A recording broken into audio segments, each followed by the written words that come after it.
நல்லா இருக்கீங்களா? இன்னொரு நாளைக்கு உங்கள் பாஸ்டர் என்னை கூப்பிட்டா வருவீங்களா? நீங்கள் என்னதம்மா சொல்லுவீங்க? இந்த ரொம்ப நேரம் பேசுவார் அவரா அப்படி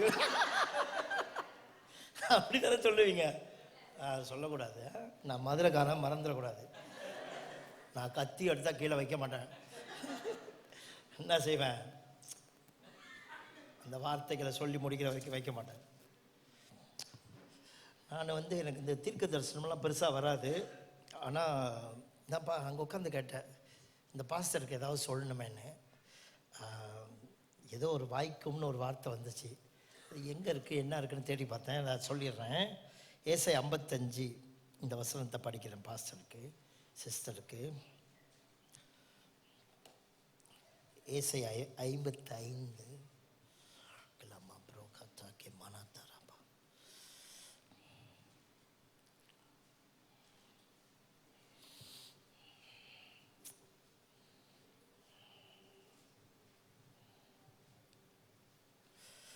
அது நான் விரும்புகிறதை செய்து நான் அதை அனுப்பின காரியமாகும்படி வாய்ப்பு. அது நான் விரும்பினதை செய்து. கடவுள் விரும்புகிறத பாஸ்டர் உங்கள் வாயிலேருந்து புறப்படுற வார்த்தை செஞ்சு முடிச்சிடும்.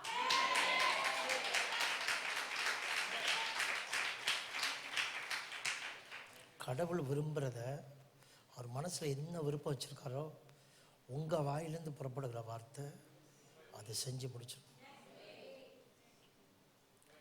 கண்டிப்பாக செஞ்சு முடிக்கும். உங்களுக்கு வேறு பவர் இருக்கோ வேறு எதிர்க்கோ தெரியாது.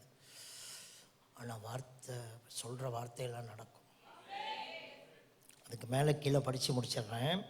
10ஆம் வசனம். மாரியும் உறைந்த மலையும் வானத்திலிருந்து இறங்கி அவ்விடத்திற்கு திரும்பாமல் பூமியை நனைத்து விளையும்படி செய்து விதைக்கிறவனுக்கு விதையும் புசிக்கிறவனுக்கு ஆகாரத்தை கொடுக்கிறது.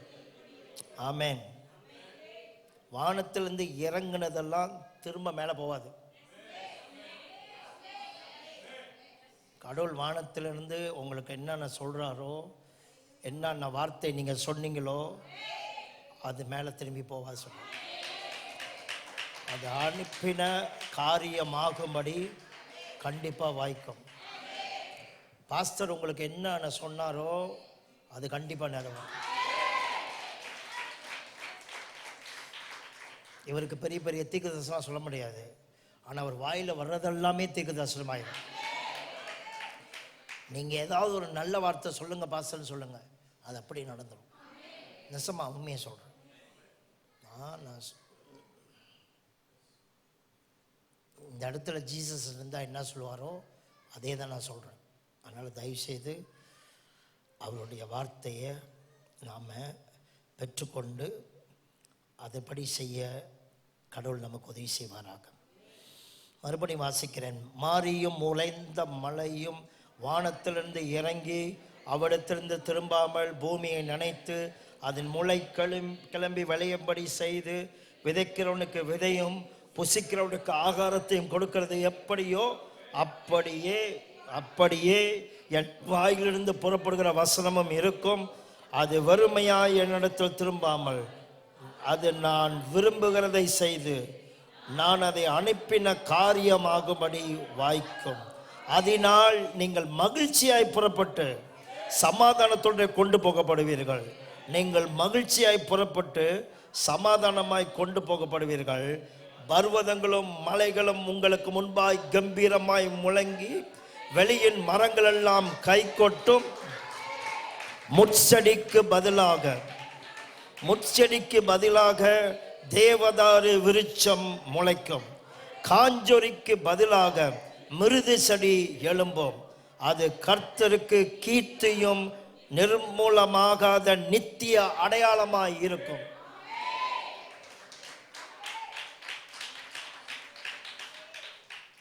இந்த தீர்க்க தரிசனத்தின் வடிவம் தான் உங்கள் பாஸ்டர்.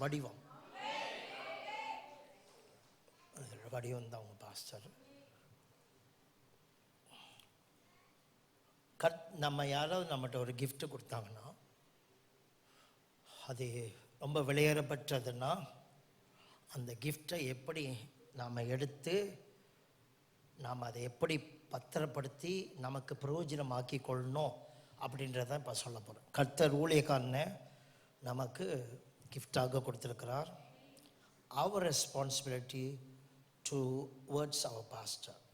எல்லாரும் சொல்லுங்கள், நமது பாஸ்டர், நமது கடமை. சொல்லுங்கள், எனது பாஸ்டர், எனது கடமை. நம்மளுடைய கடமை என்ன, நம்மளை போய் பாஸ்டருக்கு அப்படின்றத டக்குன்னு சொல்ல போகிறோம். எழுதிக்கணும். 1வது மத்தேயு 10வது அதிகாரம் 40லேருந்து 42 வரைக்கும், யோவான் 13:20, மத்தேயு 10வது அதிகாரம் 40லேருந்து 42 வரைக்கும் வாசிங்கள். உங்களை ஏற்றுக்கொள்கிறவன் என்னை ஏற்றுக்கொள்கிறான். Receive him. 1வது நான் சொல்ல போகிறது, உங்கள் பாஸ்டரை மனப்பூர்வமாக நீங்கள் ஏற்றுக்கணும். இவ்வளோ நாளாக எப்படி இருந்தீங்களோ எனக்கு தெரியாது, ஆனால் ஒரு சில பேர் எனக்கு தெரியும். இன்னைக்கு நான் பேசுனதை கடவுள் உங்கள்கிட்ட பேசியிருக்கிறாரு. நான் அவரை முழுசாக என்னோட தகப்பனாக, என் தாயாக, என்னோட மெய்ப்பனாக மனப்பூர்வமாக எனக்கு, என் குடும்பத்துக்கு, எல்லாத்துக்கும் நான் அவரை ஏற்றுக்கொள்கிறேன்னு மனதார ஏற்றுக்கொள்ளுங்கள். ஏன்னா இவரை ஏற்றுக்கொள்கிறவர்கள் தான் ஜீசஸ் ஏற்றுக்கொள்ள முடியும். இவரை எந்த அளவு ஏற்றுக்கொள்றீங்களோ அந்த அளவு அவரை ஏற்றுக்கொள்றீங்க. நல்லா கவனிங்க, இயேசு கிறிஸ்துவ கர்த்தராய் ஏற்றுக்கொள்றது மட்டும் உங்க வாழ்க்கையில வெளிச்சம் வராது. கர்த்தரால் அனுப்பப்பட்டவர்களை நம்ம ஏற்றுக்கொள்ளணும். இயேசு ஏன் இப்படி சொல்றாரு? ஒரு மனுஷனுக்கு தன்னை ஒப்பிடுறாரா? ஆமாங்க. கடவுள் தான் ஊழியக்காரனுக்கு கொடுக்கிற மதிப்பீடுகளை பார்க்க போனா, மதிப்பை பார்க்க போனா நான் ஆச்சரியப்படுறேன். உங்களை ஏற்றுக்கொள்கிறவன் என்னை ஏற்றுக்கொள்கிறான், என்னை ஏற்றுக்கொள்கிறவன் என் அனுப்பின பிதாவை ஏற்றுக்கொள்கிறான். ஆமென். பிதாவை ஏற்றுக்கொள்கிறான். சுப்ரீம் அத்தாரிட்டி, எல்லாத்துக்கும் மேல இருக்கிற அதிகாரமாகிய பிதாவை ஒருவன் ஏற்றுக்கொள்ளணும்னா அவரால் அனுப்பப்பட்டவர்களை ஏற்றுக்கொள்ளணும். இயேசு கிறிஸ்து கூட சொன்னாரு, என் பிதா அனுப்புறது போலவே நான் உங்களை அனுப்புறேன்னு சொன்னாரு. யோவான் 13:20 வாசிங்கள். இன்னும் சில வசனங்களை வாசிப்போம், டக்குன்னு வாசிப்போம். எப்படி ஏற்றுக்கொள்றதுன்னு சொல்லிட்டே இருக்கிறேன். யோவான் 13:20 சீக்கிரமாக. நான் அனுப்புகிறவனை ஏற்றுக்கொள்கிறவன், நான் அனுப்புகிறவனை ஏற்றுக்கொள்கிறவன் என்னை ஏற்றுக்கொள்கிறான், என்னை ஏற்றுக்கொள்கிறவன் என்னை அனுப்பினவரை ஏற்றுக்கொள்கிறான் என்று மெய்யாகவே மெய்யாகவே உங்களுக்கு சொல்லுகிறேன். இயேசு வாயிலிருந்து வந்தாலுமே உண்மைதான். இங்க யார் 2 தடவை மெய்யாகவே மெய்யாகவேன்னு சொல்றான்னா 3 சாட்சிகள்னால ஒரு காரியத்தை நிலவரப்படுத்தலாம். மெய்யாக மெய்யாக நான் சொல்றேன், மெய்யாக மெய்யாக நான் உண்மையா சொல்றேன். இவரை ஏற்றுக்கொள்கிறவர்கள் என்னை ஏற்றுக்கொள்கிறார். அவங்களை ஏற்றுக்கொள்றதுனா என்ன அர்த்தம்? அவங்க கிட்ட இருந்து வர்ற எல்லா விஷயங்களையும் ஏற்றுக்கொள்ளணும், எல்லா ஆலோசனைகளையும் ஏற்றுக்கொள்ளணும். நமக்கு செகண்ட் தாட்ஸ் வைக்கக்கூடாது, அதுல 2வது ஒரு ஆப்ஷன் வச்சுக்கூடாது. இன்னும் வாசிக்கிறேன், கேளுங்கள். கலாத்தியர் புஸ்தகம் 4வது அதிகாரம் 13லேருந்து 16. கலாத்தியர் 4வது அதிகாரம் 13லேருந்து 16. 1 தெசலோனிக்கேயர் 2வது அதிகாரம் 13. உங்களுக்கு தெரிந்திருக்கிறபடி நான் சரீர பலவீனத்தோடு 1ஆம் தரம் உங்களுக்கு சுவிசேஷத்தை பிரசங்கித்தேன். ஆளு பலவீனமா இருந்திருக்காரு, பட் நற்செய்தி பேசுறாரு. ஆளுடைய பலவீனமா இருக்கு. அப்படி இருந்தும் என் சரீரத்தில் உண்டாயிருக்கிற என்னோட வெளி தோற்றத்தில் நடக்கிற பலவீனத்தையோ என்னுடைய வாழ்க்கையில் உள்ள பலவீனத்தையோ பார்த்து நீங்க என்னை அசட்டை பண்ணாமலும் ஆரோசியாமலும் தேவ தூதனை போலவும் கிறிஸ்து இயேசுவை போலவும் என்னை ஏற்றுக்கொண்டீர்கள். கலாத்தியர் சபைக்கு நான் கை தட்டணும். என்ன ஒரு சபை பாருங்க. நான் இவ்வளவு பலவீனமா இருந்தேன், உங்களை விட நான் இன்னும் வீக்கா இருந்தேன். பார்த்தா என்ன நிறைய குறை சொல்லலாம், இவருடைய சத்தத்தை கேட்கறது எப்படின்னு கூட கேட்டுக்கலாம். ஆனா நீங்க அதெல்லாம் அசட்டை பண்ணாமல் என்னை எப்படி ஏற்றுக்கொண்டீங்களா? தேவ தூதனே மேலேருந்து இறங்கி வந்திருக்கிறான், அந்த மாதிரி ஏற்றுக்கிட்டாங்களாம். தேவ தூதன் மட்டுமல்ல, ஜீசஸே மறுபடியும் வந்துட்டார்னு ஏற்றுக்கிட்டாங்க. அந்த அளவுக்கு நீங்கள் என்னை ஏற்றுக்கொண்டீர்கள். You should receive your pastor as angel of God and also as Jesus Christ. இயேசு கிறிஸ்து போல தான் அவரை நீங்க ஏற்றுக்கொள்ளணும். அடுத்த வசனத்தை படிப்போம். அப்பொழுது நீங்கள் கொண்டிருந்த ஆனந்த பாக்கியம் எங்கே? அப்பொழுது நீங்கள் கொண்டிருந்த ஆனந்த பாக்கியம் எங்கே? உங்கள் கண்களை பிடுங்கி எனக்கு கொடுக்க கூடுமானால் அப்படியும் செய்திருப்பீர்கள் என்று எந்த அளவுக்கு அவங்க ஏற்றுக்கொண்டாங்க பாருங்க ஊழியக்காரனை. கண்ணை பிடுங்க. உடம்புலே ரொம்ப முக்கியமா. யாராவது வந்து கையை வெட்ட போறேன், கண்ணை பிடுங்க போறேன்னு சொன்னா என்னம்மா சொல்லுவீங்க?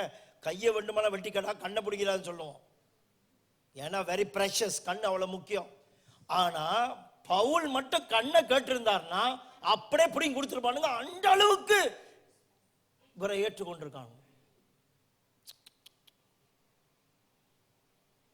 ஆனா இன்னைக்கு அந்த ஜனங்கள் அப்படி இல்லைன்னு சொல்றாரு பவுல். நீங்களாம் இப்படி இல்லையே. ஒரு காலத்துல நீங்க ஆவியில இருந்து அனல் அந்த மாதிரி நான் என்ன கேட்டாலும் செஞ்சிருக்கீங்க, நான் எங்க போக சொன்னாலும் ஓடுனீங்க. ஆனா இப்ப நீங்க அப்படி இல்லைன்னு சொல்றாரு. அப்படி யாராவது இங்க இருக்கீங்களா? ஒரு காலத்துல இருந்த வேகத்தை விட்டுட்டீங்களா? மறுபடியும் வாசிங்கம்மா, 16வது வசனம் வரைக்கும் வாசி. நான் உங்களுக்கு சத்தியத்தை சொன்னதனால் உங்களுக்கு சத்துருவானேனோ. இன்னைக்கு நீங்க என்னை விட்டு விலகி போறீங்க, என்ன வந்து நீங்க தப்பா நினைக்கிறீங்க, என்ன வந்து நீங்க தவறா யோசிக்கிறீங்க அப்படின்னு பவுல் சொல்றார். சத்தியத்தை சொன்னதுனால சத்துருவானேனோ. 1 தெசலோனிக்கேயர் 2வது அதிகாரம் 13வது வசனம் வாசிப்போம். 1 தெசலோனிக்கேயர் 2வது அதிகாரம் 13வது வசனம். ஒரு ஊழியக்காரனை எப்படி ரிசீவ் பண்றதுன்னு. ஆகையால் யாராவது ஒரு gift கொடுத்தா என்ன செய்வீங்க? மனப்பூர்வமா ஏத்துக்குவீங்களா இல்லையா? சந்தோஷமா ஏத்துக்கொள்வீங்களா? கிஃப்ட்னா என்னதுங்களா அர்த்தம்? நாம சம்பாதிக்காமலே கிடைச்சது, நாம கேட்காமே கொடுத்தது, அது கடவுள் கொடுத்த ஒரு கிஃப்ட். இன்னும் படிங்க. ஆகையால் நீங்கள் தேவ வசனத்தை எங்களாலே கேள்விப்பட்டு ஏற்றுக்கொண்ட போது. நீங்கள் என்னை ஏற்றுக்கொள்றீங்கன்னா எப்படி ஏற்றுக்கொள்ளணுமா? முதல்ல சொன்னார் அவரு, கண்ணை பிடிங்கி கொடுத்தா கூட கொடுத்துருப்பீங்களாம். அந்த அளவுக்கு நீங்க என்ன, அந்த அளவுக்கு ஜீசஸ் மாதிரி ஏத்துக்கிட்டீங்க, தேவ தூதர் மாதிரி ஏத்துக்கிட்டீங்கன்னு. ஒரு பாஸ்டரை ஏத்துக்கிட்டோம்ன்றதுக்கு ஒரு அர்த்தம் என்ன தெரியுங்களா? நீங்கள் தேவ வசனத்தை எங்களால கேள்விப்பட்டு ஏற்றுக்கொண்ட போது அதை மனுஷர் வசனமாக ஏற்றுக்கொள்ளாமல் தேவ வசனமாகவே ஏற்றுக்கொண்டபடினால் நாங்கள் இடைவிடாமல் தேவனுக்கு ஸ்தோத்திரம் சொல்கிறோம். அது மெய்யாகவே தேவ வசனம் தான். விசுவாசிக்கிற உங்களுக்குள்ளே அது பலனும் செய்கிறது.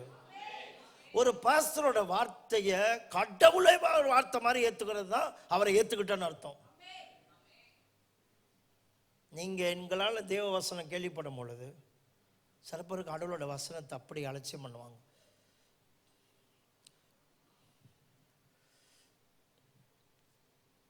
எப்ப அவர் மூலமா வர்ற வார்த்தையை நீங்க ஏற்றுக்கொள்றீங்களோ அது தேவனோட வார்த்தையை பார்க்கணும். ஆமென்.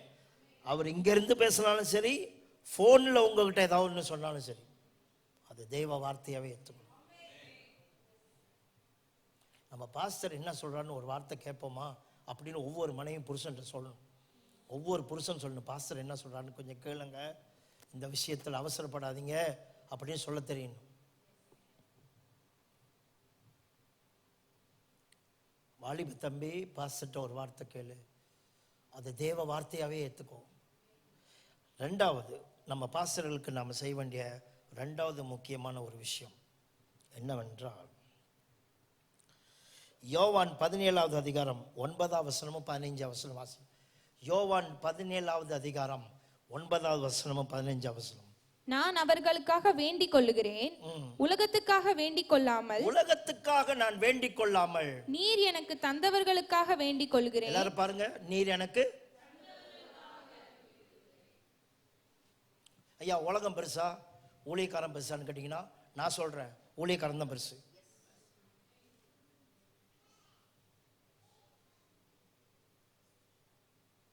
அன்னைக்கு ஏரோது மின்னுக்கு ஒருத்தி நடனம் ஆடுறான். அவன் நடனம் ஆடி வந்து நிற்கும் பொழுது இவன் ஏரோது அந்த நடனத்துல மயங்கி என்ன தெரியுமா கேட்கிறான்? ராஜ்யத்துல பாதி வேணுமா உனக்கு தர கேளு. எத்தனை பேர் மின்னுக்கு கேட்கிறான் தெரியுங்களா? நிறைய பிரபுக்கள் உட்கார்ந்துருக்காங்க. நல்லா யோசிச்சு பாருங்க, ராஜ்யத்துல பாதி கிடைச்சிருந்தா அவ ராணி ஆயிருப்பா, பிரின்சஸ் ஆயிருப்பா, இளவரசி ஆயிருப்பா. அவளுடைய ஜெனரேஷன் எல்லாம், அவளுடைய சந்ததி தலைமுறை ராஜ்ய வாழ்க்கை வாழ்ந்திருப்பாங்க. ராஜ்யத்தில் பாதி கூட எனக்கு வேணாம், ஒரு யோவான் ஸ்நானகனுடைய தலை தான் வேணும்னா பிசாசுக்கு தெரியுது ராஜ்யத்தை விட தேவ ஊழியக்காரன் தலை தான் தேவன் தெரியுது. இயேசுக்கு தெரியுது நான் உலகத்துக்காக வேண்டிக் கொள்ளாமல் நீர் எனக்கு தந்தவர்களுக்காக வேண்டிக் கொள்கிறேன், அவர்கள் உம்முடையவர்களாக இருக்கிறார்கள். உங்களுக்கு இருக்கிற பெரிய ஒரு கடமை என்னன்னா, உங்க பாஸ்டரை பொறுத்த வரைக்கும் தயவு செய்து அவருக்காக ஊக்கமா ஜெபம் பண்ணுங்க. பிசாசுக்கு இருக்கிற பெரிய ஒரு கவனம் என்ன தெரியுமா? மேய்ப்பனை வெட்டுனா ஆடுகளை சிதறடிச்சிடலாம். இந்த சபையை வீணாக்கணும்னா பாஸ்டர் குடும்பத்தை ஏதாவது பண்ணணும். எத்தனை பாஸ்டர் எத்தனை ஊழியக்காரர்கள் ஆக்சிடென்ட்ல செத்துருக்காங்க. பட் டிஜிஎஸ் தினகரனுடைய ஐயாவோட மகள், ஏன் தெரியுங்களாங்க? மன்னிக்கவும், நாங்க உங்களுக்காக ஜெபிக்கிறத விட்டதே இல்லை, ஆனா நீங்க எங்களுக்காக ஜெபிக்கிறத விட்டுட்டீங்க. இன்ஃபேக்ட் நீங்க உங்களுக்காகவே ஜெபிக்கிறது இல்லையா? எப்படி எங்களுக்காக ஜெபிப்பீங்க? இன்னொன்னு சொல்லட்டுங்களா? எங்களுடைய ஜபந்தான் உங்களை காப்பாத்துது, உங்களோட ஜபந்தான் எங்களை பாதுகாக்குது. அதனால பவுல் போற இடத்துல சொல்றாரு, எங்களுக்காக வேண்டிக்கோங்க, எங்களுக்காக வேண்டிக்கோங்க, எங்களுக்காக வேண்டிக்கோங்க. நான் ஜபத்துல போராடுகிறது போல நீங்களும் என்னோடு கூட போராடுங்க. இயேசு கடைசி அந்த பூமியை விட்டுட்டு போகும்போது, பிதாவே, நான் இந்த உலகத்துக்காக வேண்டிக் கொள்ளாமல் நீர் எனக்கு தந்தவர்களுக்காக வேண்டிக் கொள்கிறேன். ஆமென். 15ஆம் வசனம் சொல்றாரு, நீர் இவர்களை உலகத்திலிருந்து எடுத்து கொள்ளும்படி நான் வேண்டிக் கொள்ளாமல் நீர் அவர்களை எல்லா தீமையிலிருந்து காக்கும்படி வேண்டிக் கொள்கிறேன்.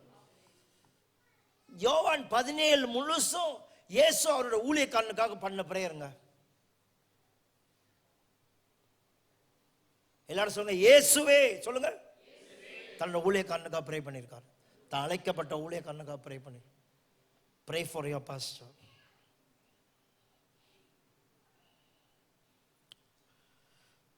லூக்கா புத்தகத்தில் 22வது அதிகாரம் 31 32 நான் வாசிக்கல, என்ன பாருங்க.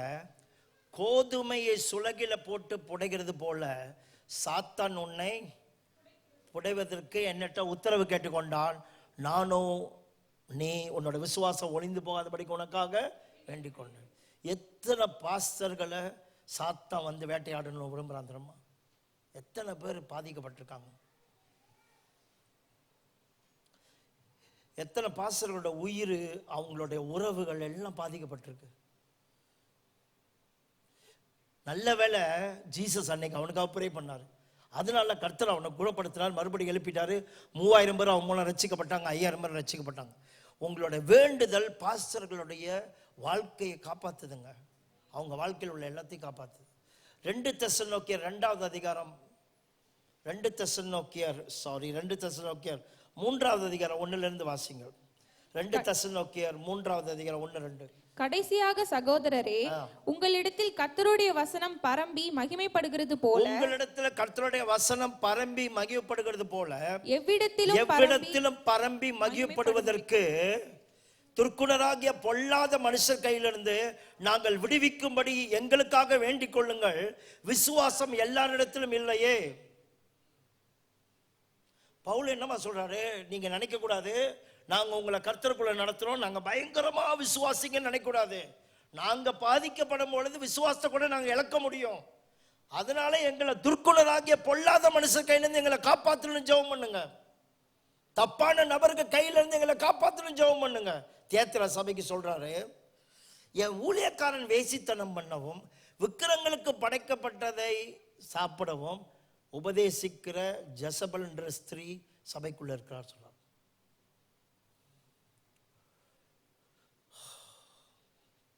என் கூட சாப்பிட்டவனே என்னை காலை தூக்கணும், என்னை மிதிக்கிறதுக்குன்னு ஜீசஸ் சொல்றான். சாத்தான் யாரை தூண்டி விடுவானே தெரியாது, யார் மூலம் ஆபத்து வரும்னே தெரியாது.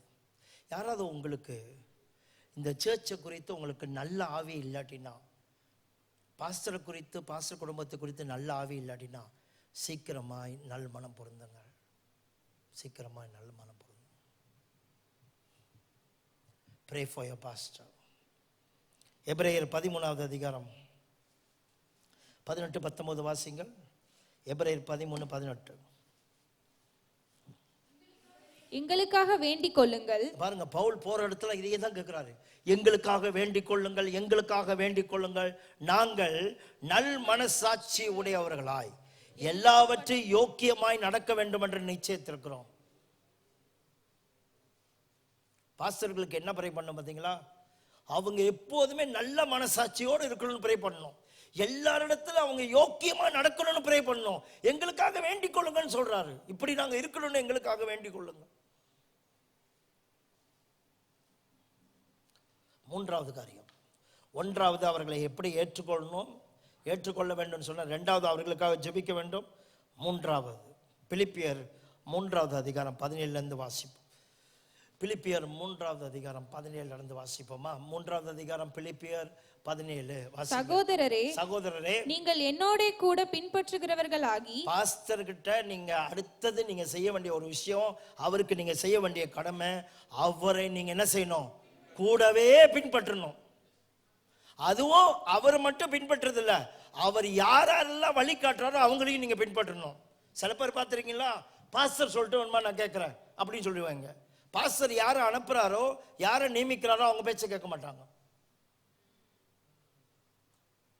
ஜீசஸே சொல்லிட்டாரு, என்னை ஏற்றுக்கொள்றவன் என் பிதாவை ஏற்றுக்கொள்றான். எப்பயும் தெரிஞ்சுக்கொள்ளுங்க, பாஸ்டரை யாரு உங்கள்கிட்ட அனுப்பி ஏதாவது ஒன்று சொல்றாருன்னா, நீங்க பாஸ்டரை ஏற்றுக்கொண்டது உண்மையானா, பாஸ்டரை கனப்படுத்துறது உண்மையானா, பாஸ்டரை பின்பற்றுறது உண்மையானால், பாஸ்டர் யாரெல்லாம் நியமிக்கிறாரோ அவங்களை நீங்க பின்பற்றணும். வாசிப்போம் தொடர்ந்து. நீங்கள் எங்களோடு கூட பின்பற்றுகிறவர்களாகி நாங்கள் உங்களுக்கு வழிகாட்டுகிறபடி நடக்கிறவர்களை மாதிரியாக நோக்குங்கள்.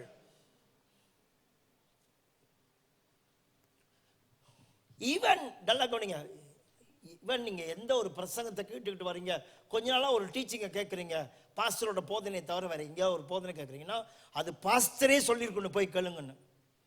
அவர் யாரை மாதிரியா காண்பிக்கிறாரோ அந்த போதனையை நீங்க கேட்கணும். டிவியில் வருதுன்னு போட்டு உட்காந்துக்கிட்டே இருக்காத. இவர் பேசுனதை வாரம் டிவியில் அதே போட்டுக்கள், அதே யூடியூப்ல தட்டிக்கள், 5 வாட்டிக்கள், நல்லா இருப்ப. ஏன்னா உன்னிடத்தில் அனுப்பப்பட்ட வார்த்தை அதுதான். உன்னிடத்தில் அனுப்பப்பட்ட வார்த்தையை விட்டுறாத. புரியுதுங்களா என்ன சொல்றேன்னு?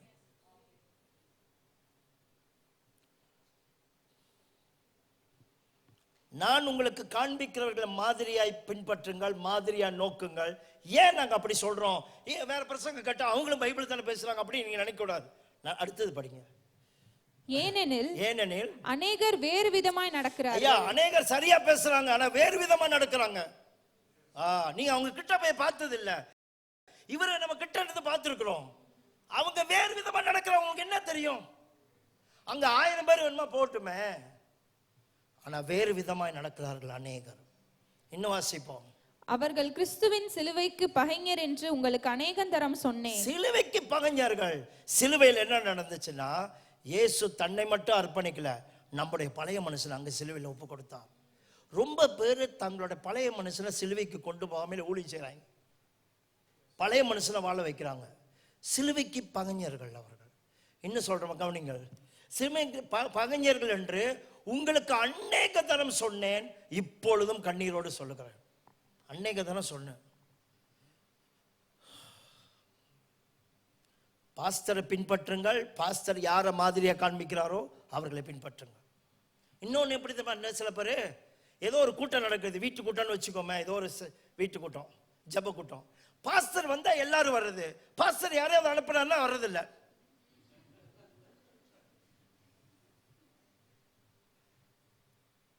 போன வாரம் எங்கள் சர்ச்சில் ஜபக்கூட்டம் நடந்துச்சு. எல்லாரும் வட்டமாக நின்று பாஸ்டர் நம்ம நடுவில் இருக்கிறாருன்னு சொல்லிட்டு ப்ரே பண்ணாங்களா. கடவுளுடைய ஆவியான பயங்கரமாக அசைவாடி இருக்காரு.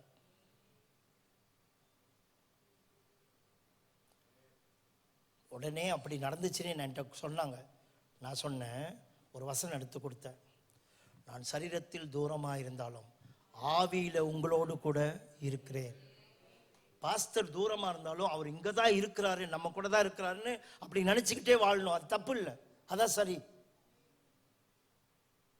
இல்லைன்னா நமக்கு மேலே போன மோசஸுக்கு என்னாச்சுன்னு தெரியல. பாஸ்டர் வர நான் எத்தனை மாசம்லாம் சேர்ச்சை விட்டு வந்துடுவேன், ஆனால் மக்கள் சேர்ச்சுக்கு வருவாங்க, இருப்பாங்க. ஏன் தெரியுமா, நான் யாரை நியமிச்சிருக்கணும், என்னை மதிக்கிறாங்கன்னா நான் நியமிச்சால மதிப்பாங்க. சில பேர் அம்மா வீட்டை விட்டு போகும்போது சொல்லிட்டு போறீங்க, அண்ணா தம்பியை பார்த்துக்கிறான்னு. அண்ணா பேச்சை நான் கேட்க மாட்டேன். டே, அண்ணா பேச்சை கேட்கலன்னா அம்மா பேச்சை கேட்கலன்னு அர்த்தம், அக்கா பேச்சை கேட்கலன்னா. அம்மா யாரை நியமிச்சிருக்காங்கன்னு நீங்க கேட்கணும். வேறு விதமான நடக்க முடியாது. தெரிஞ்சோ தெரியாமலே உனக்கு மேலே பிறந்துட்டாங்க. என்னைக்காவது நான் பேசுறேன் அண்ணாவோட வேலை என்ன அக்காவோட வேலைன்னு. மேலே பிறக்கிறது ரொம்ப முக்கியமான ஒரு பொறுப்பு, ரொம்ப முக்கியமான பொறுப்பு. உன்னுடைய அடிச்சியோடு ரொம்ப முக்கியம் அடுத்த ஆளுக்கு. அண்ணாவோட அடிச்சியோடு ரொம்ப முக்கியம், அக்காவுடைய அடிச்சியோடு ரொம்ப முக்கியம்.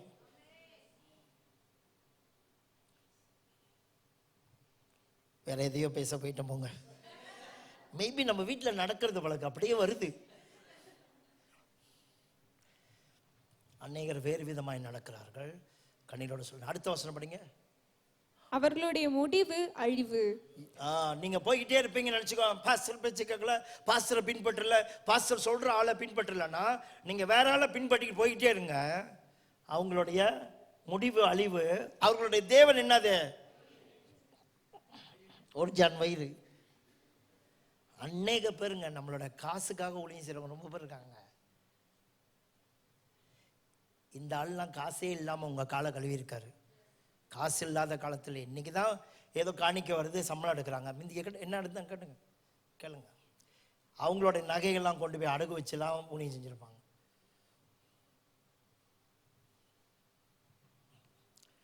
ரொம்ப பேருடைய தேவன் வயிறுங்க. அவர்களுடைய மகிமை, அவர்களுடைய இலச்சையே, அவர்களுடைய இலச்சையே. அவர்கள் பூமிக்கு அடுத்தவைகளையே சிந்திக்கிறான். ரொம்ப டேஞ்சரஸான ஒரு நிலைமையில போயிட்டு இருக்கு. சோகால் நல்ல ஊழியர்கள், பெரிய ஊழியர்கள் பயங்கரமாக செய்கிறானுங்க, பயங்கரமாக பேசுகிறாங்க, பயங்கரமாக ஆசீர்வாதத்தை கொண்டு வராங்கன்னு. ஆனால் சுற்றி கித்தி பார்த்தா அவனோட நோக்கம் என்னன்னு பார்த்தா பூமிக்குறிகளை மட்டும்தான் தேடுறாங்க. நம்முடைய குடியிருப்போ பரலோகத்தில் இருக்கு. மேலானவைகளை தேடுங்க. நம்முடைய குடியிருப்பு எங்க இருக்கு? என்ன ஜனங்களே பேச மாட்டீங்க? உங்ககிட்ட வந்தாதான் எல்லாரும் சொல்லுங்க. நாம எல்லாரும் செத்து போய் பரலோகத்துக்கு போறவர்கள் இல்லை, ஏற்கனவே பரலோகத்தில் தான் இருக்கிறவர்கள். அக்கிரமங்களினால் பாவங்களினால் மரித்த நம்மை சொல்லுங்க அவரோடு கூட உயிர்ப்பித்து உன்னதங்கள் அவர் கூட உட்காரும்படி செய்தார். ஆமென். நீங்கள் கிறிஸ்துவோடு எழுந்தது உண்டானால் தேவனுடைய வலது பரிசத்தில் வீற்றிருக்கிற மேலானவைகளை தேடுங்கள், மேலானவைகளை நாடுங்கள். நான் எங்க சர்ச்சில் உள்ளவங்கள்ட்ட சொல்ல மாட்டேன், நீ செத்து போனா பரலோகத்துக்கு போவியா இல்லையா, இயேசு வந்தா போவியா இல்லையா அப்படிலாம் சொல்ல மாட்டேன். இப்ப எவன்லாம் பரலோகத்தில் இருக்கானோ அவன் எப்ப செத்தாலும் பரலோகத்தில் தான் இருப்பான். இயேசு எப்ப வந்தாலும் பரலோகத்தில் உண்மைதானம்மா. இப்ப நம்முடைய ஜீவன் அவருக்குள் மறைந்திருக்கு. நான் நல்லா எங்க சர்ச்சில் ஒன்று சொல்ல மாட்டேன், நீ போக மாட்டேன், நான் வரமாட்டேன் இப்படிலாம் சில பேர் மிரட்டு வாங்கி பாருங்க. டிவியில பார்த்து பார்த்து பயந்துக்கிட்டு உட்கார்ந்துருக்காதீங்க. எப்ப அவர் மரித்தாரோ நம்முடைய பழைய மனுஷன் மரித்தான். எப்ப அவர் ஒழுந்தாரோ நாமும் அவரோடு கூட எழுந்தோம். எப்ப அவர் பரலோகத்துக்கு போனாரோ நம்மையும் அவரோடு கூட எழுப்பினார். பரலோகத்தில் அவருடைய வலது பரிசத்தில் உட்காரும்படி செய்திருக்கிறார். இனிமேல் நாம் பூமிக்குரியவைகள் அல்ல மேலானவைகளை தேடுங்கள், ஏனெனில் நீங்கள் மரித்தீர்கள். ஏனெனில் கொலோசியர் 3:1-2-3 உங்களுடைய ஜீவன் அங்க மறைஞ்சிருக்கு. இப்ப எழுத வேணா, படிக்க வேணா, சொல்றேன் நான். ஆமென். இப்ப யாரெல்லாம் மேல பரலோகத்துல பிதா பக்கத்துல தான் உட்கார்ந்துருக்கான்னு நினைக்கிறானோ அவன் எப்ப இறந்தாலும் அங்கதான் இருப்பான். இயேசு வந்தாலும் அங்கதான் இருப்பான். பரலோகன்றது செத்து போய் போறது, இயேசு வந்தோன்னு போறது இல்லைங்க. இயேசு என்னைக்கு அவரை பிதா, இயேசு இப்ப எங்க இருக்காரு அங்கதான் நான் இருக்கேன். அவ்வளவுதான், முடிஞ்சு. அவ்வளவுதான். எல்லாவற்றால் நிரப்புகிற நிறைவாகிய சரீரமான சபைக்கு அவரை தலையாக தந்தளித்தார். அவர் தலை மட்டும் இல்லைங்க, சரீரமாகிய சபையை மேல உட்கார வச்சு தலையா வச்சிருக்கிறாங்க. அதனால மேலானவைகளை தேடுங்க. செத்து போனவன்லாம் பூமியில் உள்ள தேடிட்டு போனோம். என்னடா இங்கடா நகையை வைக்கிறது, எங்கடா வந்து தம்பிக்காரன் ரொம்ப எடுத்துட்டு போயிட்டான், எனக்கு ஒண்ணுமே கொடுக்கல. ஏய், பரலோகத்துல செத்து போயிட்ட, அங்க உள்ளதை தேடு. அங்க உள்ளதை தேடுனா எல்லாம் கிடைச்சிடும். இங்க இருக்கிறதெல்லாம் அங்கிருந்து வந்ததுதான். இங்க இருக்கிறதெல்லாம் எங்கிருந்து வந்தது? சாலமோன்ட்ட கேட்டாங்க என்ன ஒண்ணுன்னு ஆண்டவர் கேட்டாரு. அவன் சொன்னான் எனக்கு ஞானம் கொடுங்கன்ட்டான். சே டேய், அவன் சொல்ற, டேய் ஒன்ன மாதிரி உள்ள ராஜாலாம் செல்வத்தை கேட்கிறான், அப்புறம் எதிரிகள்கிட்ட வெற்றியை கேட்கிறான், கனத்தை கேட்கிறான். நீ என்னடா ஞானத்தை கேட்குற, அதனால நீ கேட்காதெல்லாம் நான் கொடுத்துட்றேன்னு சொன்னாரு. ஏய், மேலானவைகளை தேடுனா கீழே உள்ளதெல்லாம் நமக்கு சொந்தம். மேலானவைகளா நீ நினைக்கூடாது. கர்த்தர் உங்களை பிச்சைக்காரன் ஆக்க போறாரு, மேலே உள்ளதையே தேட சொல்றாரு, கீழே ஒண்ணுமே வேணான்றாரு அப்படின்னு நினைக்கூடாது. அவருக்கு தெரியும் மேலே உள்ளதை தேடுனா கீழே உள்ளது. சில பேருடைய தேவன் வயிறு, அவர்கள் பூமிக்கு அடுத்தவைகளையே சிந்திக்கிறாங்க. எல்லாரும் சொல்லுங்க, என் தேவன் வயிறு இல்லைன்னு சொல்லுங்க. என் தேவன் இயேசு. ஆமென். நெக்ஸ்ட், அவரை பின்பற்ற வேண்டும்னு சொல்லிட்டேன். பாஸ்டரை பின்பற்றுங்க அப்படி சொன்னேன். பவுல் சொல்றாரு 1 கொரிந்தியர் 11:1, நான் கிறிஸ்துவை பின்பற்றுகிறது போல நீங்கள் என்னை பின்பற்றுங்க. கைகளை உயர்த்துங்க.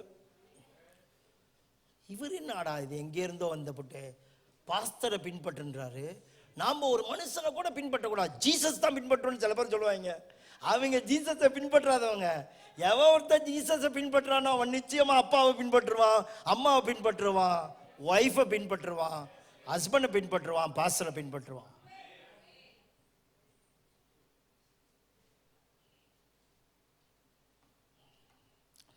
நான் கிறிஸ்துவை பின்பற்றுகிறது போல என்னை இதை நிறைய பாஸ்டருங்க சொல்ல தெரியாது. ஆனால் உங்கள் பாஸ்டர் கண்டிப்பாக சொல்லிடுவார், எனக்கு தெரியும். நிறைய பேர் என்னம்மா சொல்லுவாங்க, ஏய் ஏன் என்ன பின்பற்றாத, ஜீசஸை பாரு. ஏன்னா இவங்க லைஃப் நிறைய ஓட்ட. ஆனால் உங்கள் பாஸ்டர் நிச்சயமாக சொல்லுவார், நான் கிறிஸ்துவை பின்பற்றுகிறது போல. ஏன்னா அவர்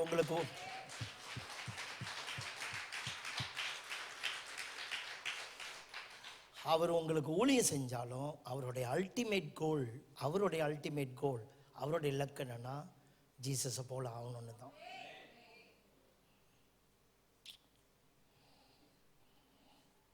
எபிரேயர் 13வது அதிகாரம் 7-8. எபிரேயர் 13வது அதிகாரம் 7-8. தேவ வசனத்தை உங்களுக்கு போதித்து, நம்ம பாஸ்டர் பத்தி எழுதியிருக்கு. எல்லாரும் சொல்லுங்க, இந்த வசனம் பாஸ்டர், நம்ம பாஸ்டர் சொல்லுங்க. நம்ம பாஸ்டர் அப்படி சொல்லணும். நம்ம பாஸ்டர் பத்தியா? ஓகே. நம்ம பாஸ்டர்னா யாரு? பேர் என்ன? தப்பா சொல்லிட்டீங்களே. தேவ ஆசீர்வாதம் ஜாய். நம்ம பாஸ்டர் யாரு? ஜாய். உங்களை கொண்டே போட்டுருவேன். நான் சொல்லிட்டேன், நான் சொல்லி கொடுத்த தவிர வேற பக்கத்து திரும்பினீங்க. பாஸ்டர் தான் எனக்கு முக்கியம், சிஸ்டர் தேவையில்ல. ஏய், நான் மதுரைக்காரன், சும்மா சொல்லிட்டு போயிருவேன்னு நினைக்காத. ஒரு சேச்சு மெம்பரை ஒரே அரைஞ்சிட்டேன். ஒரு வாட்டி குடிச்சு விட்டு குடிக்கலன்னு சொல்லிட்டு இருந்தான். விட்டே ஆற. நான் வேற மாதிரியா? நான்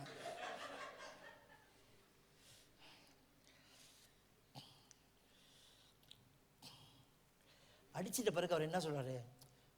அவரு பெரிய பெரிய பிள்ளைங்க இருக்கு, எங்க அப்பா தானே என்ன அடிச்சார். அவர் என்ன சொல்றாரு? அந்த மாதிரி அவன் என் அப்பான்னு நினைக்கிறதுனால தான் அடித்தேன், இல்லைன்னா எல்லாத்தையும் அடிக்க மாட்டேன். நான் ஒரு ஆளை கை வைக்கிறேன்னா, நான் ஒரு ஆளை பயங்கரமாக திட்டுறேன்னா அந்த அளவுக்கு என்ன ஏற்றுக்கிட்டவங்கள்ட்ட தான் அப்படி செய்வேன். சில பேர் பார்த்தீங்கன்னா பாஸ்டர் உங்களை ரொம்ப மரியாதையாக பார்ப்பாரு. ஏன்னா நீங்கள் அதை தாண்டி போனால் நீங்கள் ஏற்றுக்க மாட்டீங்க. அவரை திட்டுனா நீங்கள் ஓடி போட்டீங்க. அதை பற்றி கொஞ்சம் அப்புறம் சொல்கிறேன். எபிரேயர் 13:7 வாசிச்சோமா? வாசிங்க. தேவ வசனத்தை உங்களுக்கு போதித்து உங்களை நடத்துகிறவர்களை நீங்கள் நினைத்து. யாரை நினைக்கணும்? நம்மளை நடத்துற ஊழியக்காரர்களை நினைத்து அவர்களுடைய நடக்கையின் முடிவை நன்றாய் சிந்தித்து அவர்களுடைய விசுவாசத்தை பின்பற்றுங்கள். எல்லாரும் சொல்லுங்க, நான் விசுவாசிக்கணும்னா பாஸ்டர் மாதிரி விசுவாசிக்கணும். ஆமென் சொல்லுங்க. யாரும் இப்படி சொல்லக்கூடாது, பாஸ்டர் மாதிரிலாம் பக்தியா இருக்க முடியாதுன்னு கூமுட்டை அப்படி பேசாத, நான் அடிச்சு விடுவேன். அப்படிலாம் சொல்லக்கூடாது. பாஸ்டர் மாதிரி விசுவாசிக்க முடியாது. நோ, பாஸ்டர் மாதிரி தான் ஆகணும். எந்த மனுஷனும் போதகனும் போல தான் இருப்பானா, எந்த சீசனும் போதகனும் போல தான் இருப்பான். எங்க சர்ச்சில் ஒரு பாஸ்டர் ஆசிரியர் இல்ல, ஒரு சிஸ்டர் ஜாய் இல்ல, நாங்க எல்லாரும் பாஸ்டர் ஆசிரியர் தான். உண்மைதான், நாங்க எல்லாருமே பாஸ்டர் ஆசிரியர் மாதிரி தான். உண்மையா சொல்றேன். அவருடைய விசுவாசத்தை நாங்கள் பின்பற்றுகிறோம். அவர்கள் நடக்கையின் முடிவை பார்த்துருக்கோம். நிறைய விஷயத்துல அவங்க விசுவாசிச்சு எழும்பியிருக்காங்க. அவங்க விசுவாசத்தை நாங்கள் பின்பற்றுகிறோம். இயேசு கிறிஸ்து நேற்றும் இன்றும் என்றும் மாறாதவராய் இருக்கிறார். இந்த வசனம் யாருக்கு தெரியுமா சொந்தம்? இயேசு கிறிஸ்து நேற்றும் இன்றும் என்றும் மாறாதவராய் இருக்காருன்னு இவ்வளவு நேரம் சொல்லிக்கிட்டே இருந்தோம்ல. அந்த வசனம் ஏன் நமக்கு பழிக்கல? 7வது வசனம் நடந்தாதான் 8வது நடக்கும்.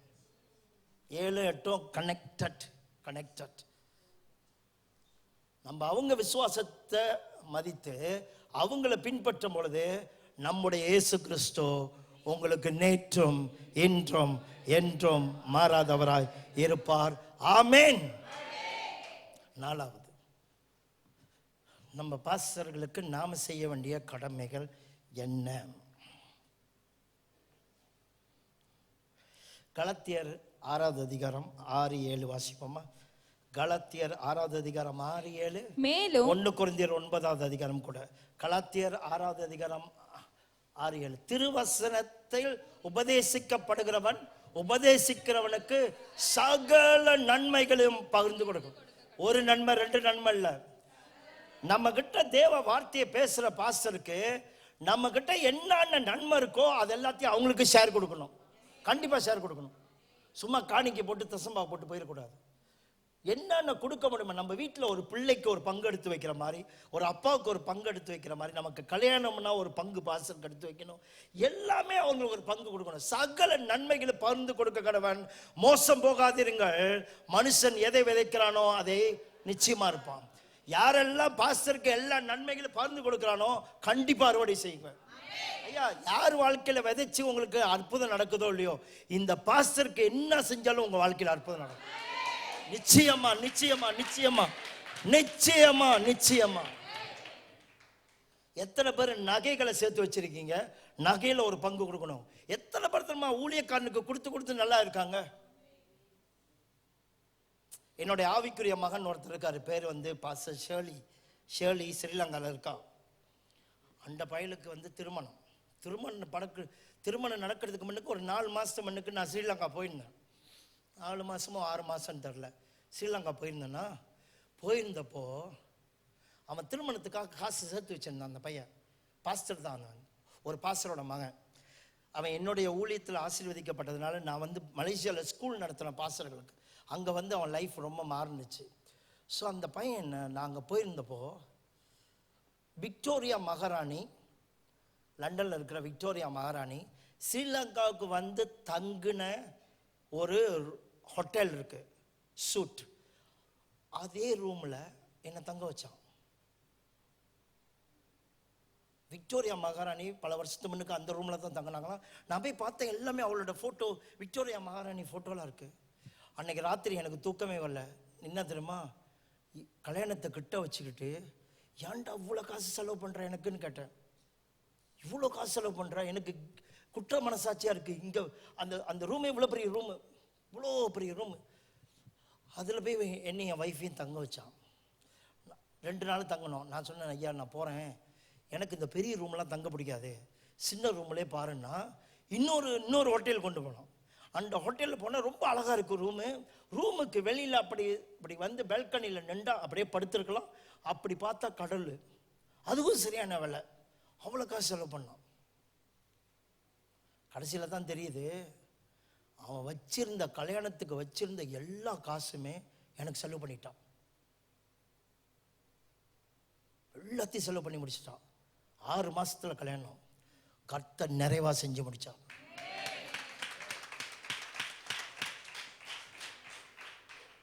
சில பேர் நினைப்பீங்க வேஸ்ட்னு. வெளியேறப்பட்ட பரிமள தைலத்தை இயேசுவோட பாதத்துல ஊத்தும் பொழுது இதை கொண்டு போய் ஏழைக்கு கூட கொடுத்துருக்கலாமே, கொண்டாந்து வேஸ்ட் பண்றீங்க, ஒரு ஊழியக்காரன் காலில் ஊத்துறீங்க. இயேசு சொன்னாரு, தரித்திரர் எப்போதுமே இருப்பாங்க, நான் உங்க கூட எப்பயுமே இருக்க மாட்டேன். உங்களுக்கு தெரியுமா, கனத்துக்குரியவர்களுக்கு கனமானது தான் நம்ம செய்யணும்.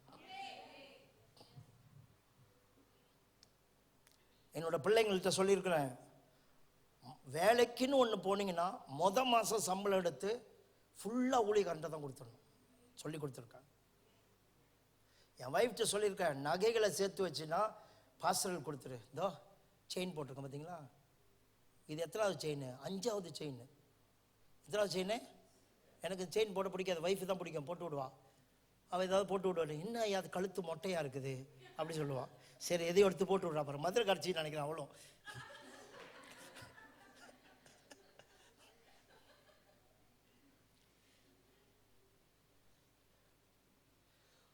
சென்னைக்கு போன ஒரு பாஸ்டரோட மக காலேஜ் முடிச்சுட்டு வந்துச்சு, அதை கழட்டி கொடுத்துட்டோம் ஒரு தடவை.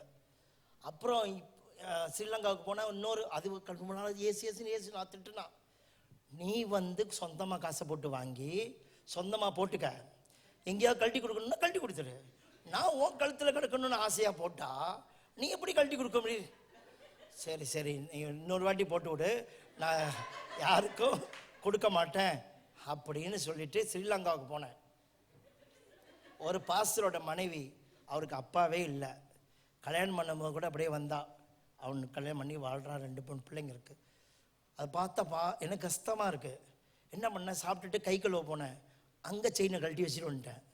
வீட்டுக்கு போனேன், ஒன்றுமே சொல்ல தெரியாத மாதிரி போனேன். எங்கேயா செயின் போட்ட காணா, அப்படியே வழக்கம் போல முழிக்கிறது. அப்படியே கொடுத்துட்டேன், 4-5 வாட்டி கொடுத்துட்டேன். இது கடைசியா போன மாசம் போட்டு அனுப்பியிருக்கா, யாரும் கிட்ட வரக்கூடாது.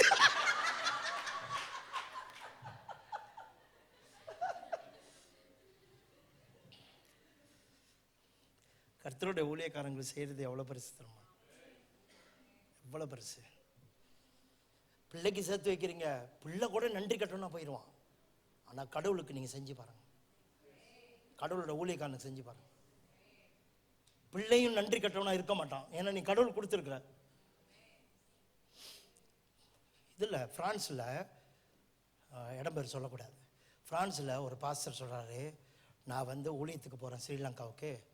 அங்குள்ள பாஸ்டர் தான், ஸ்ரீலங்கா போகிறேன், அங்கே ஏழைகள்லாம் நிறையா இருக்காங்க, எல்லாரும் கொஞ்சமாவது நகைகளோ பணமோ கொடுங்க.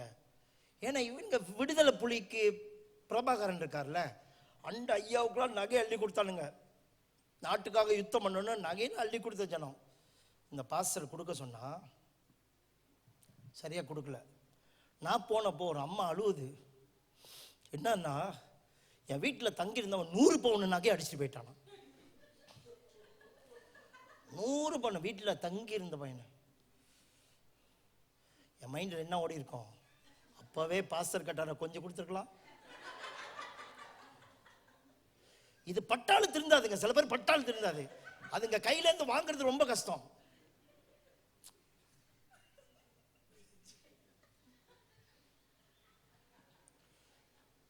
நான் தான் காசு காணிக்க போடுறேன்னு, என்னடா காணிக்க பெருசா போட்டேன் நீனு?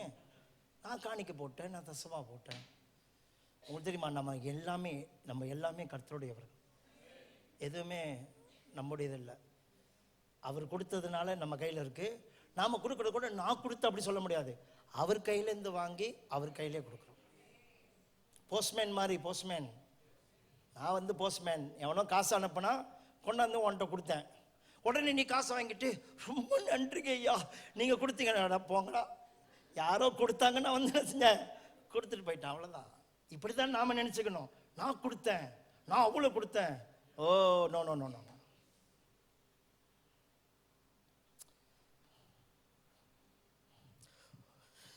எனக்கு என்ன ஆச்சரியம்னா, சன்னத்தில் ஊழியக்காரங்க பாச உங்களுக்கு ஒரு கெட்ட குணம் இருக்கு. இந்த ஆள் நல்லவன் நினைச்சுக்காதீங்க. என்ன கெட்ட குணம்னா, கஷ்டப்படுறவங்கள்ட்ட போயிட்டு காசு வாங்குறது இல்லை. ஆனா எலியா என்ன தெரியுமா பண்ணா, யார் ஒரு விதவை கடைசி சாப்பாடு பிள்ளைக்கு கொடுத்து சாவ போறா, பிள்ளை கடைசி சாப்பாடு, இவன் போய் கேட்கணும்னா இவனை போல கெட்டவன் யாருமே இருக்க முடியாது. அது அன்னைக்கு மட்டும் எனக்கு வாட்ஸ்அப் இருந்தா பிடிச்சி போட்டிருப்பேன் எல்லா இடத்துலையும். இவன் ஒரு கொடூரமான ஊழியக்காரன், கடைசியா அது வித வீட்டில் போயிட்டு பிள்ளைங்க வச்சிருந்த சாப்பாடை தின்னுபிட்டான். இந்த இயேசுக்கார பிள்ளை வச்சிருக்கிற 5 மீனை தின்னுபிட்டாரு. நான் ஒரு காரியம் கற்றுக்கிட்டேன், இப்போதான் கற்றுக்கிறேன். சர்ச்சில் மகா ஏழைங்க கிட்ட போயிட்டு வெளியேறப்பட்டதை வாங்கணும். நீங்கள் இந்த சர்ச்சில் யார் ரொம்ப ஏழையோ நீங்கள் தான் ஆண்டவருக்கு அதிகமாக கொடுக்கணும். கடைசியாக ஒரு ஏழை 2.5 காசு கொண்டாந்து கொடுத்தா, சொன்னார் இவ தான் அதிகமாக கொடுத்தான்னு. பெருக விதைக்கிறவன் பெருக அறுப்பான். மறக்கவே மறக்காதீங்க, பெருக விதைக்கிறவங்க பெருக அறுப்பீங்க. நீங்க என்ன ஜீசஸை நேரா பார்த்துருக்கீங்களா? இவர் தான் ஆண்டவர் வச்சிருக்க பார்க்க. அந்த பரிமள தைலத்தை ஊட்டுனா பாருங்க, இந்த யூதாஸ் மாதிரி ஒரு சில பேர் திருட்டு பயலுங்க, இதையா அங்க கொடுத்த, அங்கேயா நீ கொடுக்குற? அது நம்ம குடும்பத்துக்கு ஏழை கூட கொடுத்துருக்கலாமே. அவருக்கு இப்போ என்ன நல்ல கார் இருக்கு, நல்ல ட்ரெஸ் இருக்கு, அவங்க மனைவி பார்த்தி எப்படி கொடுத்துறாங்கன்னு, அவங்க பிள்ளைங்களை பார்த்தீங்களா எப்படி இருக்காங்கன்னு.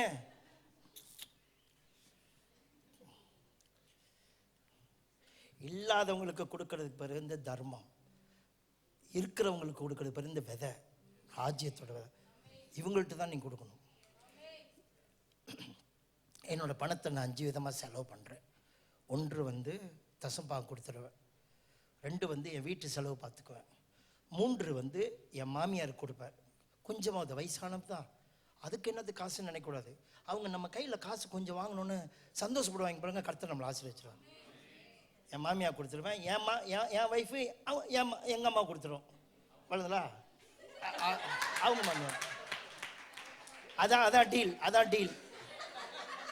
இப்போ நான் கொஞ்ச நாளாக கவலைப்படுவேன், உன் அம்மா வீட்டுக்கு போய் ரொம்ப நாள் ஆச்சுன்னு. இவன் என்ன கவலைப்படுவான், உங்கள் அம்மாவை மட்டும் நீ போய் பார்த்தியா, போய் பாருவே, போய் இழுத்துட்டு வா உங்கள் அம்மாவை அப்படி சொல்லுவா. அதான் டீல். உங்கள் அம்மா தான் என் அம்மா, ஏன்னா நான் மருமக. அப்படின்னா இந்த மாதிரி என் அம்மா தான் அது. இந்த மாதிரி என்னடா அப்படி பார்க்குறீங்களா, தெரியாத மாதிரி இருக்கீங்க. அது என்ன உங்கள் அம்மா வீட்டுக்கு போனால் மட்டும் அவசரமாக போகிறது, வாங்க வாங்க போகலாம். அவங்க அம்மா வீட்டுக்கு போன மாதிரி எப்போ போகிறோம், எப்போ போகிறோம், வீட்டில் அவ்வளோ வேலை கிடக்குது. இன்னொரு நாளைக்கு என்ன கூப்பிடுவீங்க, வீட்டில் பிரச்சனையை உண்டாக்கிடுவேன். நான் நினைக்க சமாதானத்தை போட வந்தேன் நினைக்கிறீங்களா? வீட்டில் பட்டயத்தை போட வந்தேன், மாமியாருக்கும் மருமகளுக்கும்.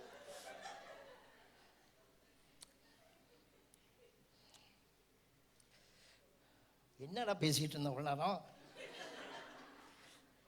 அந்த விதவை போயிட்டு கேட்கும் போது எனக்கு ரொம்ப மனசுக்கு, நான் இதெல்லாம் இவ்வளோ நாளாக நான் இறக்கம்னு நினச்சிக்கிட்டு இருக்கேன். இவ்வளோ நாளாக இப்போ தான் இந்த 1 மாதத்துல தான் நான் ஆண்டவர்கிட்ட ஒப்பு கொடுத்தேன். யார் ரொம்ப கஷ்டப்படுறானோ அவங்ககிட்ட போய் கட்டாயமாக வாங்கணும், நான் கொடுங்கன்னு சொல்லணும். ஏன்னா அவனை உயர்த்தணும். அவனை உயர்த்தணும்னா நான் அவன்கிட்ட பிடுங்கியாவது வரணும், கொடுத்துட்டு வாங்க. அவன் என்னை கெட்டவன்னு நினச்சிட்டு போகிறான், அவனுக்கு தெரியும் அவன் நல்லா இருப்பாங்க. கடைசி பிள்ளைக்குள்ளதை வாங்கி சாப்பிட்றான். இதுக்கு பேர் தான் கர்த்தருக்கு முதலிடம் கொடுக்குறோன்னு அர்த்தம். பணம் எனக்கு பெருசு இல்லை, கர்த்தர் தான் பெருசு. அவங்க வீட்டில் 3.5 வருஷம் மாவு குறையில, எண்ணெய் குறையில. ஆமேன், நீங்கள் நல்லா இருப்பீங்க. கொஞ்ச நாளாக நான் கஷ்டப்படுறேன்னு சொல்லிட்டு கர்த்தருக்கு காசு கொடுக்குறதா நிப்பாட்டிட்டீங்க, காணி கொடுக்குறது நிப்பாட்டிட்டீங்க, பாஸ்டருக்கு காணி கொடுக்குறது நிப்பாட்டிட்டீங்க. நிப்பாட்டாதீங்க. நீங்கள் பெருக போகிறீங்க. வெறும் ஆசீர்வாதத்தில் வாழாதீங்க, சுதந்திரத்தில் வாழுங்க. சுதந்திரம் ஆசீர்வாதம்னா என்னன்னு தெரியுமா? பழைய ஏற்பாட்டில் வாழ்ந்தவனுங்களாம் ஆசீர்வாதத்தில் வாழ்ந்தானுங்க. ஆனால் கடவுள் இயேசு பூமிக்கு வந்த பிறகு சுதந்திர வழியாக மாற்றினார். ஒருத்தன் கெட்டகுமாரன் திரும்பி வரும்போது மூத்தவன் கேட்குறான் அப்பா கிட்ட, நான் இவ்வளோ நாளாக உண்மையாக இருந்தேன், எனக்கு ஒரு மாடையாவது அடிச்சிரோ, ஒரு கன்றையாவது அடிச்சிரோ. அவன் என்ன கேட்குறான்? ஆசீர்வாதத்தை கேட்குறான். அவங்க அப்பா என்ன சொல்கிறது? என்னுடையதெல்லாம் உன்னுடையதெல்லாம், அவருடையதெல்லாம் நம்மளுடையதுங்க. ஆமேன். ஸோ நாம் கொடுத்து செல்வந்தர்கள் ஆகும். நீங்கள் வேறு வேறு வழியை கடைப்பிடிக்கிறீங்களோ இல்லையோ, நான் கொடுக்கறது பெரிய ஒரு வழி, பெரிய ஒரு வாசல் திறந்துடும். அது யார்கிட்ட? நம்மளோட பாசட்ட. எல்லா நன்மைகளையும் பகிர்ந்து கொடுக்கணுமா? பகிர்ந்து கொடுங்க. இப்போ ஒரு வசனத்தை வாசிக்க போகிறோம், ரொம்ப ரொம்ப முக்கியமான வசனம். ஓகே, பிலிப்பியர் 4வது அதிகாரம் வாசிப்போம். பிலிப்பியர் 4வது அதிகாரத்தில் அடிக்கடி எல்லா கேலண்டர்லையும் நான் பார்க்குற வசனம் எது தெரியுங்களா? 19வது வசனம். 19வது வசனம் இல்லைன்னா என்னை பலப்படுத்துகிற கிறிஸ்துவினால. 19வது வசனத்தை வாசிங்க. என் தேவன்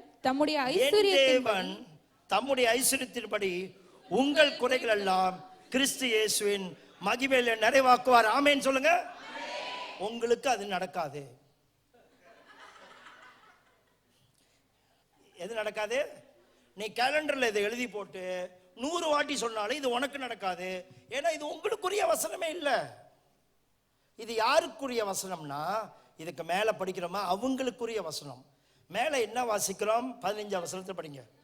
எல்லாம் எனக்கு இல்லம்மா, கிடைத்தது. 15 வசனத்தை படி. மேலும் பிலிப்பியரே, சுவிசேஷத்தின் ஆரம்பத்திலே நான் மக்கெதோனியாவிலிருந்து புறப்பட்ட போது கொடுக்கல் வாங்கல் காரியத்தில் நீங்கள் மாத்திரம் எனக்கு உடன்பட்டதே அல்லாமல். யாரெல்லாம் இந்த சர்ச் ஆரம்பிக்கும் போது, பாஸ்டர் ஆரம்பிக்கும் போது செலவு பண்ணிருக்கீங்க, காசு போட்டிருக்கீங்க, நான் உங்கள்கிட்ட கேட்கிறேன், இன்னைக்கு காசு குறைஞ்சிருச்சா? இல்ல கஷ்டப்படுறீங்களா? இல்லைங்க. கொடுத்தவங்கள்ட்ட போய் கேளுங்க. சில பேர் நகையெல்லாம் தூக்கி போட்டிருப்பாங்க. கொடுத்தவங்கள்ட்ட போய் கேளுங்க.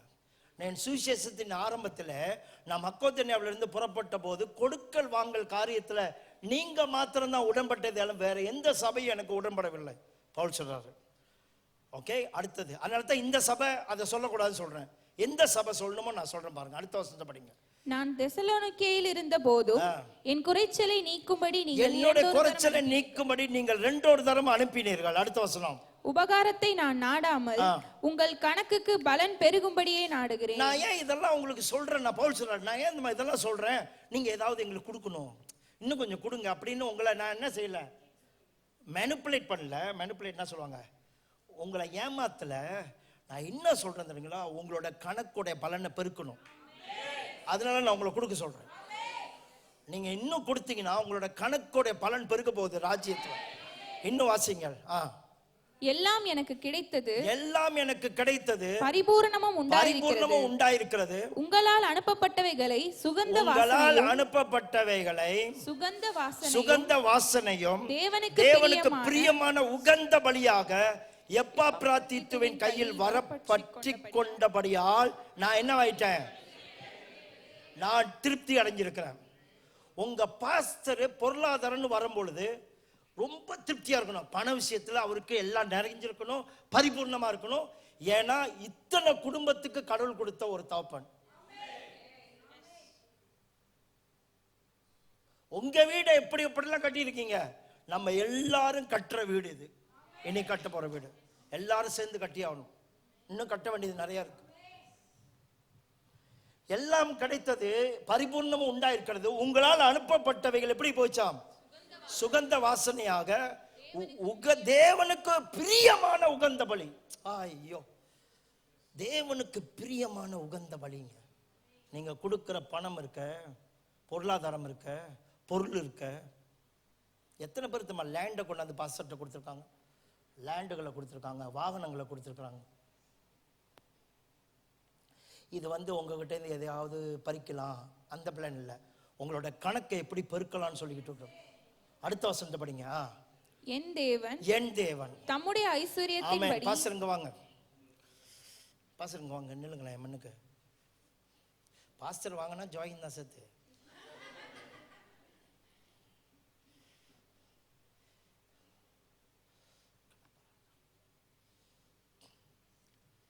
எல்லாரும் சொல்லுங்க, பாஸ்டருடைய தேவன். சொல்லுங்க, உங்க தேவன் இல்ல, உங்களுடைய தேவன் சொல்ல. இவர் என்ன சொல்றாருன்னா, பவுல் என்ன சொல்றாரு, நீங்க கொடுத்தது என்ன நிறைச்சிருச்சு, எனக்கு பரிபூர்ணமா இருந்துச்சு. நீங்க கொடுத்ததெல்லாம் தேவனுக்கு உகந்த காணிக்கையாக பலியாக போய் சேர்ந்துருச்சு. நான் இவ்வளவு நாளா என்னை அழைச்சி இந்த ஊழியத்தை செய்யும் போது என் கூடவே இருந்தார என்னுடைய தேவன், எனக்கு தேவனா இருக்கிறவர், இவ்வளவு நாளா என் மேல கிருபை கொடுத்த என்னுடைய தேவன் உங்கள் குறைகள் எல்லாம் கிறிஸ்து இயேசுவின் மகிமையில நிறைவாக்குவா. ஆமென், ஆமென். இந்த பாஸ்டருடைய தேவன் உங்க குறைகளை நிறைவாக்கணும்னா இந்த பாஸ்டருடைய குறைகள்லாம் நீங்க நிறைவாக்கணும். இவருடைய பர்சனல் குறையை மட்டும் சொல்ல, தனிப்பட்ட குறை மட்டும் இல்ல, இவருடைய ஊழியத்துல பங்கெடுக்கணும், பங்காளரா மாறணும். மாறினீங்கன்னு வச்சுக்கோமே, எல்லாம் சுகந்த வாசனையா கடவுள்கிட்ட போய் சேரும். ஒருவேளை நீங்க எதுவுமே கொடுக்கலன்னாலும் சரி, இவருக்கு வாழ்ந்திருக்கவும் தெரியும், தாழ்ந்திருக்கவும் தெரியும். ரெண்டுலயும் வாழ கடவுள் உங்களுக்கு போதிச்சிருக்காரு. காரணம், இவரை சப்போர்ட் பண்றது நம்மளுடைய பணம் இல்ல, கிறிஸ்துவ பலன். என்னை பலப்படுத்துகிற கிறிஸ்துவினால எல்லாவற்றையும் செய்ய எனக்கு பலன் உண்டு. காசு இல்லைனாலும் அதே தான் செய்வேன், காசு இருந்தாலும் அதே தான் செய்வேன். அந்த பலனை கிறிஸ்து கொடுத்திருக்கிறார். ஆனாலும் எனக்கு தாழ்ந்திருக்கவும் தெரியும், வாழ்ந்திருக்கவும் தெரியும், என்னால் குறைபட இருக்குன்னு தெரியும் சொல்லிட்டு இந்த ஜனங்களை என்ன செஞ்சிடக்கூடாது, இதே நிலைமையில வச்சிருக்கக்கூடாது. அவங்களுடைய லைஃபோட கணக்கு பெறுகிறதுக்காக பங்காளராக மாறுங்கன்னு சொல்லணும். நீங்கள் உங்களால் இயன்றதை செய்யுங்கள் அப்படிலாம் சொல்லக்கூடாது. ரொம்ப இறக்கமுள்ள கெட்ட மனுஷனாக இருக்கக்கூடாது. நீங்கள் விதவைகிட்டேருந்து எடுக்கிறது எவ்வளோ ஒரு கஷ்டம். எத்தனை பேர் ராஜாக்கள் இருந்திருப்பாங்க, எத்தனை அதிகாரி இருப்பாங்க, எத்தனை பணக்காரர் இருந்திருப்பாங்க. ஏன் விதவைகிட்ட அனுப்புனார்? அவங்கள வாழ வைக்கணும், அவங்க இவரை வாழ வைக்கணும், இவங்க ரெண்டு பத்தியும் கடவுள் வாழ வைக்கணும். ஆமென். God bless you. சொல்லுங்க, பாஸ்டருடைய தேவன், சத்தமா சொல்லுங்க, பாஸ்டருடைய தேவன் என் குறைகள் எல்லாம். உங்க பேர் என்னம்மா? உங்க பேரு? நீங்க யாரு? உங்களுக்கு வைஃப்? ஏயா அதுக்கு மெதுவா சொல்றேன், வைஃப். 10மா போய் கொடுக்கும் போது இவர் வந்து கேட்கிறாரு, என் பிள்ளை கொடுத்தன்னா அவர் சொல்லணும், அவருடைய தேவன் நம்முடைய குறைகள் எல்லாம் கிறிஸ்து இயேசுவின் மகிமையில நிறைவாக்கும். அவருடைய தேவன், சொல்லுங்க, அவருடைய தேவன். ஏன் நான் அவர்கிட்ட கொடுத்தேன்னா அவருடைய தேவன் என்னுடைய குறைகள் எல்லாம் எப்படி நம்ம நிறைவாக்குவார்? மகிமையின் ஐஸ்வர்யத்தின்படி. விளங்குதா? மகிமையின் ஐஸ்வர்யம்னா, என் மகன் என்ன பண்ணுவாரு, சில நேரத்தில் பைக் எடுத்துட்டு போவேன், டவுனுக்கு கிட்ட பைக் எடுத்துட்டு போவேன். அப்போ சின்ன சொல்லுவார், அப்பா பைக்கில் பெட்ரோல் இல்லைன்னு சொல்லுவார், கொஞ்சம் போட்டுக்கங்கன்னு, கொஞ்சம் போட்டுக்கணும். என் மனசு என்னது, கொஞ்சம் போட மாட்டேன், என்னுடைய ஐஸ்வர்யத்தின்படி தான் போடுவேன். நான் வந்து அவன் வந்து எவ்வளோ போட சொல்லுவான், 100 ரூபாய் போட சொல்லுவான், நான் வந்து ஃபுல்லாக போட்டு கொடுத்துருவேன். எப்பயுமே நான் என்னுடைய ஐஸ்வர்யத்தின்படி தான் என் பிள்ளையை நடத்துகிறேன். கவர்மெண்ட் ஸ்கூலில் படிக்க வைக்கிறேன்னா அது என்னுடைய ஐஸ்வர்யத்தின்படி செய்கிறேன். ஆனால் அந்த பிள்ளை பிறந்ததில்லைன்னு சொல்லிச்சா என்ன இந்த ஸ்கூலில் போடு அந்த ஸ்கூலில் இல்லை இல்லை இல்லை, அந்த பிள்ளைக்கு படிப்பு தேவை. என்னுடைய ஐஸ்வர்யத்தின்படி எவ்வளோ தூரம் கொண்டு போக முடியுமோ கொண்டு போகிறேன். இப்போ நானே என்னுடைய ஐஸ்வர்யத்தின்படி கொண்டு போகிறேன்னா என்னுடைய தேவன் அவருடைய ஐஸ்வர்யத்தின்படி உங்களை கிறிஸ்து இயேசுவின் மகிமையில நிறைவாக்குவது எவ்வளவு நிச்சயம். உங்க பாஸ்டருடைய தேவனை நீங்க உரிமையாக்கி கொள்ளுங்கள், அங்கிருந்து பொருளாதாரத்தை ஈற்றுக்கொள்ளுங்கள். அதே போல உங்க அப்பா கிட்ட உங்க அம்மா கிட்ட கொடுக்க தவறாத. எப்ப பார்த்தாலும் மாமியா வீட்டுல காசை வாங்குறது நிப்பாட்டு. பொண்ணை வாங்கினது போதும். இல்ல இல்ல சிரிக்கிறது இல்லை, இது உண்மைதான்.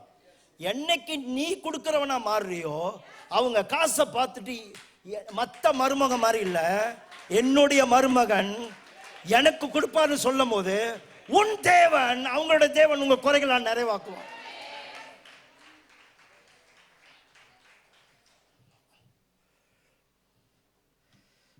ஹாப்பி தீபாவளி.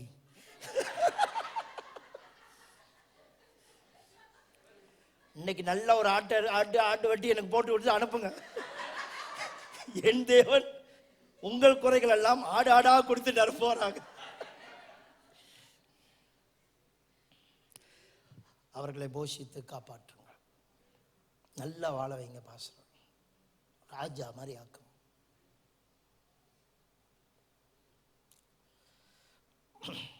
ஐந்தாவது காரியம், இன்னும் 2-3 இருக்கு, சொல்லி முடிச்சிடறேன். ஐந்தாவது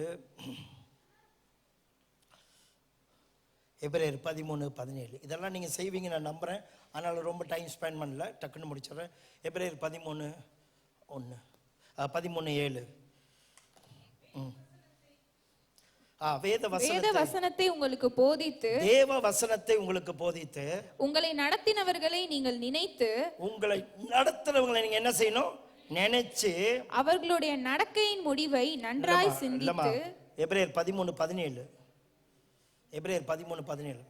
உங்களை நடத்துகிறவர்கள் உங்கள் ஆத்துமாக்களுக்காக உத்தரவாதம் பண்ணுகிறவர்களாய், உங்கள் ஆத்துமாக்களுக்காக உத்தரவாதம் பண்ணுகிறவர்களால் விழித்திருக்கிறவர்கள் ஆனபடியால் அவர்கள் துக்கத்தோட அல்ல சந்தோஷத்தோட அதை செய்யும்படி அவர்களுக்கு கீழ்ப்படிந்து அடங்குங்கள். அவர்கள் துக்கத்தோட அப்படி செய்தால் அது உங்களுக்கு பிரயோஜனமா இருக்க மாட்டாதே. நான் எங்க சர்ச்சில் சொன்னேன், எவ்வளவு சொன்னாலும் கேட்க மாட்டானுங்க நம்ம ஆளுங்க, அப்படிதான். ஏன்னா தமிழ்நாச்சு நம்ம அப்படிதான். நான் சொன்னேன், நீ போய் ஆண்டோட்ட கேட்காத உங்க சித்தம் என்னன்னு கேட்காத, நான் உங்களுக்கு பிரியமானதை என்னப்பா செய்யணும்னு கேட்காத, உங்க அம்மாட்ட போய் கேளு, உங்க அப்பாட்ட கேளு. உங்க அம்மா ரொம்ப நாளா உன்னை பத்தி என்ன குறை சொல்லுது, உங்க அப்பா என்ன சொல்றாரு?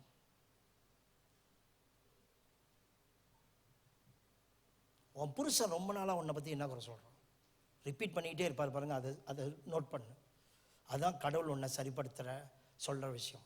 உன் மனைவி ரொம்ப நாளா உன்னிட்டு என்ன சொல்லிட்டு இருக்க, உன்னை குறையா, அதை போய் சொல்லு. அடுத்தது, உங்க பாஸ்டர்கிட்ட என்னைக்காவது மெசேஜ் அனுப்புங்க. என்கிட்ட என்னை பற்றி நீங்கள் எதை துக்கப்படுறீங்களா, கவலைப்படுறீங்களா, சந்தோஷப்படுறீங்களா? அவங்க துக்கப்பட்டாங்கன்னு வச்சுக்கோமே, அது எங்கே போய் முடிய போகுதுன்னு சொல்ல தெரியாது. எனக்கு சொல்ல தெரியல. இன்னைக்கு காலையில் ஒரு பாஸ்டர் கண்ணீர் விட்டு கதறி அழுதுட்டு இருந்தேன். காலையிலே அழுதாரு. என்னோட நண்பன் தான். யாரோ ஒரு பாஸ்டர் பேச்சை கேட்டு, இந்தியாவிலேருந்து தீர்க்கதரிசின்னு சொன்ன ஒரு பாஸ்டர் பேச்சை கேட்டு அவர் சர்ச்சில் இருக்கிற 3 குடும்பமாக 4 குடும்பம் வெளியாயிட்டாங்க. என்ன சொன்னாலும் கேட்க மாட்டாங்க. கடைசியாக நான் தான் மெசேஜ் அனுப்பினேன், வாங்க நான் உங்கள்கிட்ட பேசணும்னு வரமாட்டேன்ட்டாங்க. இன்னைக்கு போன 4 குடும்பத்தில் 3 குடும்பத்தில் கிட்டத்தட்ட இந்த 4-5 மாதத்தில் ஒரு வீட்டில் ஒவ்வொரு சாவு நடக்குது. இந்த சாவு பார்த்துட்டு கதறி அழுகுறாரு பாஸ்டர். ஜனங்களை பாருங்க, அழுகுறாரு. அந்த சிஸ்டருக்கு ஃபோன் பண்ணி பேசினா, அது அந்த பொண்ணு தான் புருஷன் செத்து போயிட்டாரு, சாதாரணமாக தான் இருக்கு, ரொம்ப பெருசாக கவலைப்படுற மாதிரி தெரியல. பாஸ்டர் துடிக்கிறார், அழுகுறாரு. ஜனங்கள் கவனிங்க. கவரிங்னு ஒன்று இருக்கு. எல்லாரும் சொல்லுங்க கவரிங். ஆவிக்குரிய பாதுகாப்புன்னு ஒன்று இருக்கு. ரொம்ப நாளாக ஓடிக்கிட்டே இருந்தான் தாவீது. கடைசியில் என்னவா பண்ணிட்டான், ராமாவில் போயிட்டு விழுந்துட்டான். ராமா அப்படின்ற பட்டணத்தில் போய் விழுந்தான். அங்கே யார் இருக்கான்னா, தன்னோட ஊழியக்காரன் இருக்கான். யார் இருக்கா? சாமுவேல் இருக்கார். சாமுவேல் இருக்கிற இடத்துல தாவீது போய் சேர்ந்த உடனே தாவீதை கொல்றதுக்கு வந்த டவுனுக்குள்ளே நுழைய முடியல. ஆயுதத்தை போட்டுட்டு அவன் தீர்க்கதை சொல்றான், நுழைய முடியல. பிசாசு வந்து பேதுருவத்தோட வந்த போது கூட முடியல. இயேசுட்ட கேட்குறான், போலாமா, அட்டாக் பண்ணலாமா? இயேசுவோட பிரேயர் தான் அவனை காப்பாத்துச்சு. அதனால தயவு செய்து உங்க பாஸ்டருக்கு கீழ்ப்படிந்து அடங்குங்கள். எந்தெந்த விஷயத்துல நான் கீழ்ப்படியாமல் கீழ்ப்படிந்து அடங்குங்கள். அவர்கள் துக்கத்தோடு செய்தால் அது பிரயோஜனமா இருக்க மாட்டாது. ஜோசுவா புத்தகத்துல பார்க்குறோம், அவங்க தேசத்தை பிடிச்சாங்க. அதுக்கு காரணம் ஆண்டவர் சொல்றாரு, நான் உன் கூட இருப்பேன், நியாயப்பிரமாணம் புஸ்தகம் உன்னை விட்டு பிரியாது இருக்கட்டும் அப்படின்னு நம்ம நினைச்சிட்டு இருக்கோம். ஜோசுவா 1ஆம் அதிகாரம் 16வது வசனத்துலேருந்து படிங்க. ஜோசுவா 1ஆவது அதிகாரம் 16லேருந்து. அப்பொழுது அவர்கள் யோசுவாவுக்கு பிரதியுத்தரமாக, ஜனங்கள் யோசுவாவுக்கு பிரதியுத்தரமாக, நீர் எங்களுக்கு கட்டளையிடுகிறதை எல்லாம் செய்வோம், நீர் எங்களுக்கு கட்டளையிடுகிறதை எல்லாம் செய்வோம், நீர் எங்களை அனுப்பும் இடமெங்கும் போவோம். யோசுவா 1ஆவது அதிகாரம் 16மா, நீர் எங்களை அனுப்புற இடத்துக்கெல்லாம் போவோம், நாங்கள் மோசேக்கு செவி கொடுத்தது போல உமக்கும் செவி கொடுப்போம், நாங்கள் மோசேக்கு செவி கொடுத்தது போல உமக்கும் செவி கொடுப்போம், உம்முடைய தேவனாகிய கர்த்தர் மாத்திரம் மோசையோடு இருந்தது போல உம்மோடும் இருப்பாராக, மோசையோடு கர்த்தர் இருந்தது போல உன் கூட கர்த்தர் இருப்பாராக. நீர் எங்களுக்கு கட்டளையிடும் சகல காரியத்திலும், நீர் எங்களுக்கு கட்டளை. யோசுவா கிட்ட மக்கள் எல்லாரும் வந்து சொல்றாங்க, நீர் எங்களுக்கு கட்டளையிடுகிற எந்த காரியத்தை நாங்கள் செய்வோம், உம்முடைய சொல்லை கேளாமல், உங்களுடைய சொல்லை யாராவது கேளாமல், உம்முடைய வாக்குக்கு முரட்டாட்டம் பண்ணுகிற எவனும் கொலை செய்யப்பட கடவன். அவ்வளவுதான். பசங்க கொலை செய்யறதுக்கு ஏதாவது ஒன்று எடுத்து, ஏதாவது கசாப்பு கடை செஞ்சு வைக்கிற மாதிரி ஏதாவது வைங்க, நான் வந்து வெட்டுறேன். நான் ஒரு வருஷத்துக்கு ஒரு தடவை வருவேன். உங்க வார்த்தை நீங்களே கண்டுபிடிச்சு வைக்கணும். யாரெல்லாம் பாஸ்டர் வார்த்தைக்கு பின்னாடி கேட்கல, உங்க புருஷனா இருந்தா கூட வந்து என்கிட்ட சொல்லிடுங்க. மதுரைக்காரன் கட்டுறோம். உங்களுக்கு தெரியுமா, ஜனங்கள் என்ன சீரியஸா எடுத்தாங்க தெரியுமா? யாராவது ஊழியக்காரனோட சொல்ல கேட்கல அப்படின்னா கொண்டுருவோம். ஏன்னா மோசையோட சொல்ல கேட்கறதுனால தான் எல்லாரும் வனாந்தரத்தில் விழுந்து சத்தம். இனிமேல் தேவ ஊழியக்காரனோட சத்தத்தை கேட்டால் தான் நாட்டை பிடிக்க முடியும், தேசத்தை பிடிக்க முடியும். Submit yourself to him. அவர் மனைவி சொல்றதை கேளுங்க, அவங்க சொல்றதை கேளுங்க, அவரால் அனுப்பப்பட்டவர்கள் சொல்றதை கேளுங்கள். 6வது காரியம் 6. 6வது காரியம் நீதிமொழிகள் 15வது அதிகாரம் 31-32. நெகேமியா புஸ்தகத்துக்கு கொஞ்சம் வருவோம். கொஞ்சம் நிறைய விஷயம் சொல்ல போறோம் டக்கு டக்குன்னு. ஓகே, நீதிமொழிகள் 15வது அதிகாரம் 31 32. ஜீவனுக்கு எதுவான கடிந்து கொள்ளுதலை ஏற்றுக்கொள்ளும் காது ஞானிகளிடத்தே தங்கும். ஐயோ, உங்களுக்கு தெரியுமா அங்க நல்ல காது கெட்ட காதெல்லாம் இருக்கு. இந்த நல்ல காது என்ன தெரியுமா செய்யுமா? கடிந்து கொள்ளுதலை ஏற்றுக்கொள்ளும். யாராவது நம்மளை திட்டா யோசிக்கும், எதுக்கு திட்டுறாங்க தெரியுமா? நம்ம மேல அவ்வளவு அக்கறைப்படுறாங்க. யாராவது நம்மளை கரெக்ட் பண்ணா உடனே யோசிக்கணும். உங்களுக்கு தெரியுமா, உங்க மேல அக்கறை இல்லாதவங்க உங்களை திருத்தவே மாட்டாங்க. ஜீவனுக்கு ஏதுவான கடிந்து கொள்ளுதலை ஏற்றுக்கொள்ளும் காது ஞானிகளிடத்தில் தங்கும். அடுத்த வசனம், புத்திமதியை தள்ளிவிடுகிறவன் தன் ஆத்துமாவை வெறுக்கிறான். புத்திமதிகளை தள்ளுகிறவன் தன் ஆத்துமாவை வெறுக்கிறான். கடிந்து கொள்ளுதலை கேட்கிறவனோ ஞானம் அடைவான். கடிந்து கொள்ளுதலை கேட்கிறவனோ ஞானம் அடைவான். நான் 6வது காரியம் உங்கள்கிட்ட சொல்றது என்னன்னா, உங்க பாஸ்டர் மூலம் வருகிற சிச்சையை ஏற்றுக்கொள்ளுங்கள். சிச்சை செய்ய இடம் கொடுங்கள். உங்களை சிச்சிக்க, உங்களை தண்டிக்க, உங்களை திருத்த தயவு செய்து இடம் கொடுங்க.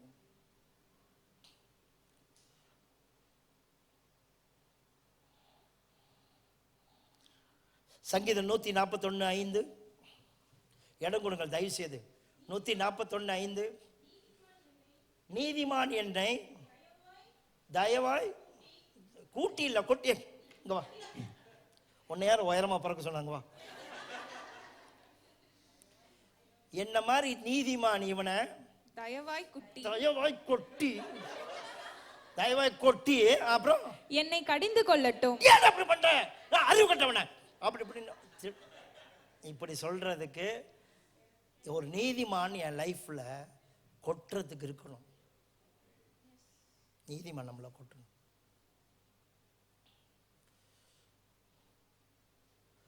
அந்த நேரத்தில் கடுப்பா இருக்கும், அப்படி கோபமா வரும். ஆனா அதை பழகினவங்களுக்கு அது ஜீவனா மாறி. அவர் சொல்லி தான் நான் நல்லா இருக்கேன், அவன் திட்டி தான் நான் நல்லா இருக்கேன். ஆமென். யார் ஆமேன்னு சொன்னது? நல்ல பையனா இருக்கானே. நீதிமான் என்னை கொட்டி என்னை கடிந்து கொள்ளட்டும். அது என் தலைக்கு எப்படி இருக்கும்? எண்ணெயை போல் இருக்கும். எல்லாத்தையும் மண்ணுக்கு உங்களை கூப்பிட்டு எண்ணெய் ஊத்தி உங்களை அபிஷேகம் பண்ணா எப்படி இருக்கும்? அது மாதிரி பாஸ்டருடைய கொட்டு கடிந்து கொள்ளுதல்.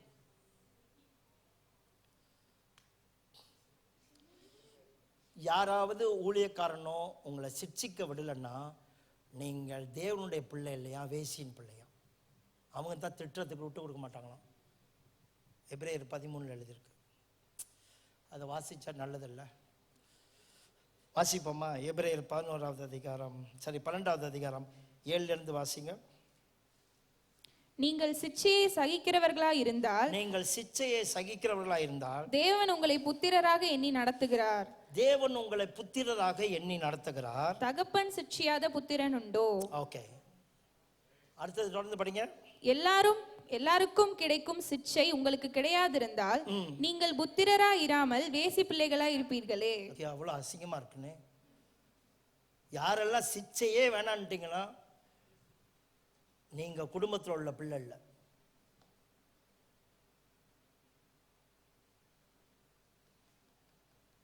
இனிமேலே பாஸ்டர் எனக்கு ஜெபம் பண்ணுங்க, தலையெல்லாம் வலிக்குதுன்னு தலை கொடுக்க கூடாது, கொட்டுங்க. என்ன செய்யுங்க? கொட்டுங்க. முடிஞ்சா 2 திட்டுங்க, இல்லைன்னு 2 அறை விடுங்க.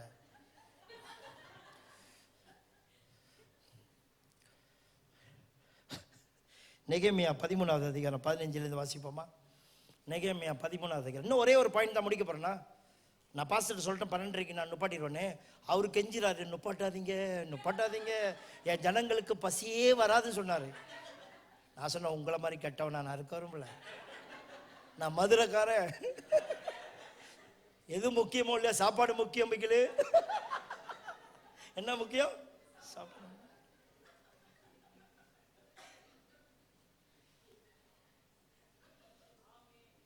ஆமென்.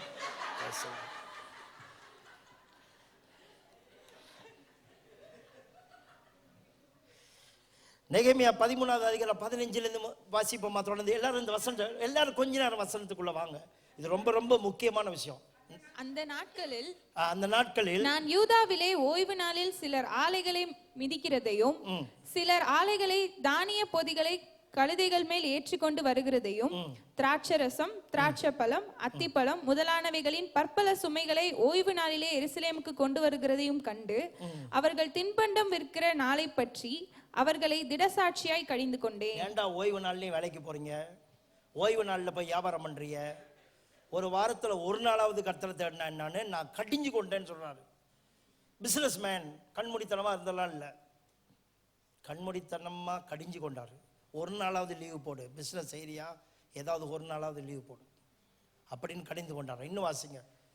மீனையும் சகலவித சரக்குகளையும் கொண்டு வந்து ஓய்வு நாளிலே யூதா புத்திரருக்கும் எருசலேமில் இருக்கிறவர்களுக்கும் விற்கிற சில தீரியரும் உள்ளே குடியிருந்தார்கள்.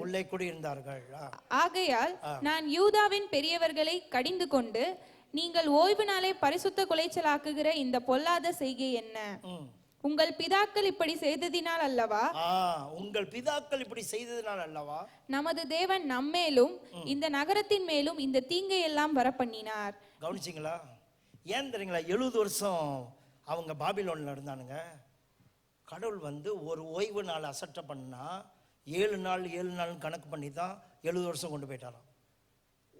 அதனால தான் சங்கீதக்காரன் அப்படி சொல்றான், வேற இடத்துல எனக்கு 1000 நாள் இருக்கிறத பார்க்கலாம், இங்க ஒரு நாள் மேலானது. மேலானதுல என்ன தெரியுமா? இங்க வர ஆசீர்வாதம் வெளியில கிடைக்கிற 1000 நாளுடைய ஆசீர்வாதத்தை எடுத்துடலாம். கண்டிப்பா எடுத்துடலாம். நீங்க நல்ல பிசினஸ் மேனா இருந்தா எங்க விதைக்கணும்னு உங்களுக்கு தெரியணும். ஒரு வியாபாரி இருந்தான். அவன் என்ன பண்ணான்னா, ஒரு நிலத்துல ஒரு பொக்கிஷம் இருக்குன்னு கண்டுபிடிச்சு தன்னுடைய வாழ்க்கை எல்லாத்தையும் வித்து கொண்டாந்து அதை எடுத்துட்டான். அவன் தான் நல்ல வியாபாரி. பரலோக ராஜ்யம் நல்ல வியாபாரிக்கு உப்பா இருக்கு. எங்க போட்டா அறுவடை பெருக்கலாமா அங்க போடணும், எங்க கொடுத்தா அறுவடை பெருக்குமோ அங்க கொடுக்கணும், எங்க நேரத்தை கொடுத்தா நம்ம நேரத்தை மிச்சப்படுத்த முடியுமோ அங்க நேரத்தை கொடுக்கணும். உங்கள் பிதாக்கள் இப்படி செய்ததினால் அல்லவா நம்முடைய தேவன் நம்மேலும் இந்த நகரத்தின் மேலும் இந்த தீங்கை எல்லாம் வரப்பண்ணினார். நீங்களோ வென்றால் ஓய்வு நாளை பரிசுத்த குலைச்சல் ஆக்குறதுனால இஸ்ரவேல் மேல் இருக்கிற உக்கரத்தை அதிகரிக்க பண்ணுகிறீர்களே என்று அவர்களுக்கு சொன்னேன். 19 வசனம். ஆகையால் ஓய்வு நாளுக்கு முன்னே எருசலேமின் பட்டண வாசலில் மாலை மயங்கும் போது நான் என்ன அந்த வசனத்தை தேடிக்கிட்டே இருக்கேன்னு ஒரு பாயிண்ட் வருவேன். அப்ப நீங்க எனக்கு கை தட்டணும். ஒரு பாயிண்ட் உங்களுக்கு சொல்ல போறேன். ஆகையால் ஓய்வு நாளுக்கு முன்னே எருசலேமின் பட்டண சாலையில மாலை மயங்க கதவுகளை பூட்டவும் ஓய்வு நாள் முடிவு மட்டும் அவர்களை திறவாதிருக்க வேண்டும் என்று கட்டளையிட்டு ஓய்வு நாள்ல ஒரு சுமையும் உள்ளே வராதபடிக்கு வாசல் அண்டையிலே என்னை வேலைக்காரர்களை சிலரை நிறுத்தினேன். அடுத்தது, அதனால் வர்த்தகரும் சகலவித சரக்குகளை விற்கிறவர்களும் இரண்டொரு தரம் எருசலேமுக்கு புறம்பே ராத்தங்கினார்கள். உள்ளுக்கு எவனும் நுழையக்கூடாது. வியாபாரம் பண்றவன் இந்த டவுனுக்குள்ளே நுழையக்கூடாது, ஜெருசலேமுக்குள்ளே நுழையக்கூடாதுன்னு அவன் வெளியே போயிட்டான். வெளியிலே ராத்தங்குறாங்க. ஓய்வு நாள்ல யாரும் பிசினஸ் பண்ணக்கூடாது. இன்னும் வாசிங்க. அப்பொழுது நான் அவர்களை திடசாட்சியாய் கடிந்து கொண்டு, நீங்கள் அலங்கத்தண்டையிலே ராத்தங்குகிறது என்ன? நீங்கள் மறுபடியும் இப்படி செய்தால் உங்கள் மேல் கை போடுவேன் என்று அவர்களோட சொன்னேன். நீங்க மறுபடியும் சொன்னீங்க, கையை போட்டுருவேன். கை தட்டுங்க எல்லாரும். எனக்கு இவளை சொல்லி கேட்கல, அடி உதவுற மாதிரி அண்ணன் தம்பி உதவ மாட்டான். அடுத்தது நான் இறங்கி சொல்லிட்டா நெகேமியா மதுரைக்காரனா இருப்போம் போலக்கு.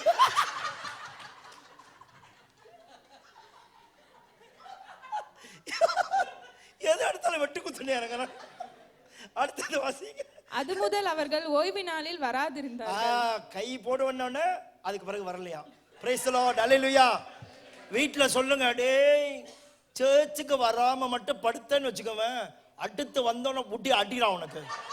அடுத்த வாரமே வந்துடுவானே. போய் பட்டைய கலப்பு தம்பி, தலைவா போய் பிள்ளைங்களை வெளுத்து உரி வர சொல்லு சர்ச்சுக்கு. காலையில் அவள் நேரம் தூங்குற, ராத்தெல்லாம் அவ்வளோ ஃபோன் விளையாண்டுக்கிட்டு, என்னடா அது ஞாயிற்றுக்கிழமைன்னு தூங்குறியா? மற்ற நாள் நான் வேலைக்கு ஓடுறேன், ஞாயிற்றுக்கிழமை தானே சீக்கிரம் ஓடணும். அடுத்தது வாசி. ஓய்வு நாளை பரிசுத்தமாக்கும்படிக்கு உங்களை சுத்தம் பண்ணி கொண்டு வாசல்களை காக்க வாருங்கள் என்று லேவியருக்கும் சொன்னேன். லேவியருக்கும் சொன்னேன். அடுத்தது, என் தேவனே, இதை குறித்து நீர் என்னை நினைத்தருளி உம்முடைய மிகுந்த கிருபையின்படி எனக்கு இறங்குவீராக.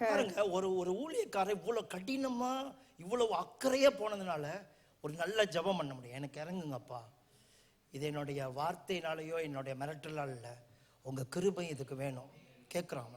அடுத்தது வாசிங்க. அஸ்தோத், அம்மோன், மோவாப் ஜாதிகளான ஸ்திரீகளை சேர்த்து கொண்ட சில யூதரையும் அந்த நாட்களில் கண்டேன். அவர்கள் பிள்ளைகள் பேசின பேச்சில் பாதி அஸ்தோத் பாஷையா இருந்தது. இவர்கள் அந்தந்த ஜாதிகளின் பாஷையை தவிர யூத பாஷையை திட்டமாய் பேச அறியாதிருந்தார்கள். அவர்களையும் நான் கடிந்து கொண்டு அவர்கள் மேல் ஒரு சாபத்தை கூறினேன். அவர்களில் சிலரை அடித்து பாத்தீங்களா நம்பாளு என்ன பண்ண தெரியுமா, இவன் அவரை கலப்பு திருமணம் பண்ணிக்கிட்டே இருக்கிறான். எப்போ பார்த்தாலும் சொன்னா கேட்கவே மாட்டான். அடிச்சு அழகா இருக்கிறதுனால தான் அந்த முடி இவ்வளோ அழகா ஸ்டைலாக வச்சதுனால மற்ற பெண்கள்கிட்ட போகிறேன், முடியெல்லாம் பிச்சு எடுத்துட்டான். பாஸ்டர்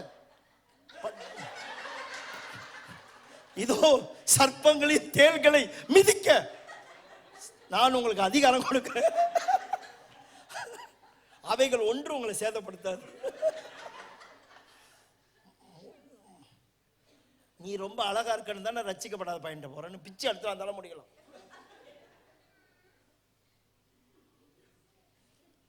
உண்மையிலே மதுரகாரன் தான்.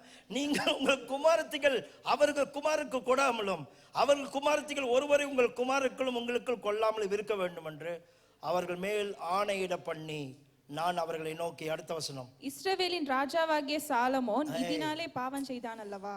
இஸ்ரவேல் சாலமோன் ராஜா இப்படித்தானே வேற வேற பெண்கள்லாம் சேர்த்துக்கிட்டு பாவம் செஞ்சான். அவனை போன்ற ராஜா அநேகம் ஜாதிகளுக்குள்ளே உண்டாயிருந்ததில்லை. அவன் தன் தேவனாலே சிநேகிக்கப்பட்டவனாய் இருந்தோம். அவ்வளவு நேசம் வச்சார் கடவுள் அவன் மேல இருந்தோம். தேவன் அவனை இஸ்ரவேல் அனைத்தின் மேலும் ராஜாவாக வைத்தார்.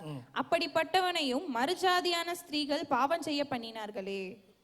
அடுத்த வசனம். நீங்கள் மறுஜாதியான ஸ்திரீகளை சேர்த்துக் கொள்கிறதினால் நம்முடைய தேவனுக்கு துரோகிகளாகி இந்த பெரிய பொல்லாப்பை எல்லாம் செய்யும்படி உங்களுக்கு இடம் கொடுப்போமோ என்றேன். ஆமென். இவ்வளவுதாங்க. படிச்சுட்டு போலாம். 31 வசனம் வரைக்கும் படிக்கலாம். 31 படிச்சு முடியுமா? யோயாதாவின் புத்திரரிலே பிரதான ஆசாரியனாகிய எலியாசிபினுடைய குமாரன் ஒருவன் ஓரோனியனான சன்பலாத்து மருமகனானான். ஆகையால் அவனை என்னை விட்டு துரத்தினேன். அடுத்தது. என் தேவனே, அவர்கள் ஆசாரிய ஊழியத்தையும் ஆசாரிய ஊழியத்துக்கும் லேவியருக்கும் இருக்கிற உடன்படிக்கையும் தீட்டுப்படுத்தினார்கள் என்று அவர்களை நினைத்து கொள்ளும். அடுத்த வசனம். இப்படியே நான் மறுஜாதியர் எல்லாரையும் நீக்கி ஆசாரியரையும் லேவியரையும் சுத்திகரித்து அவரவரை அவர்கள் வேலையின் முறைகளில் நிறுத்தி குறிக்கப்பட்ட காலங்களில் செலுத்தப்பட வேண்டிய விறகு காணிக்கையையும் முதற் பலன்களையும் குறித்து திட்டம் பண்ணினேன். என் தேவனே, எனக்கு நன்மை உண்டாக என்னை நினைத்தருளும். பாஸ்டரோட சிச்சை ரொம்ப அவசியம். நம்மளை எல்லாத்தையும் சுத்திகரிக்கும், பாதுகாக்கும். 7வது காரியம் கடைசியாக யோவான் 13:4-5. யோவான் 13:4-5. போஜனத்தை விட்டு எழுந்து ஜீசஸ் வஸ்திரத்தை எடுத்து கழற்றி வைத்து ஒரு சீலை எடுத்து அறையிலே கட்டிக்கொண்டு பின்பு பாத்திரத்தில் தண்ணீரை வார்த்து சீஷருடைய கால்களை கழுவவும் தாம் கட்டிக்கொண்டிருந்த சீலையினால் துடைக்கவும் தொடங்கினார். ஆமென். போதகரும் ஆண்டவருமாகிய நானே உங்கள் கால்களை கழுவுனது உண்டானால் நீங்கள் என்ன செய்யுங்க? ஒருவர் கழுவும். அடுத்தது உங்க பாஸ்டருக்கு நீங்க செய்ய வேண்டியது என்னவென்றால் யூ சர்வ் ஹிம். நீங்க அவருக்கு சேவை செய்யுங்க. எந்தெந்த விதத்தில் அவருக்கு சேவை செய்யணுமோ சேவை செய்யுங்க.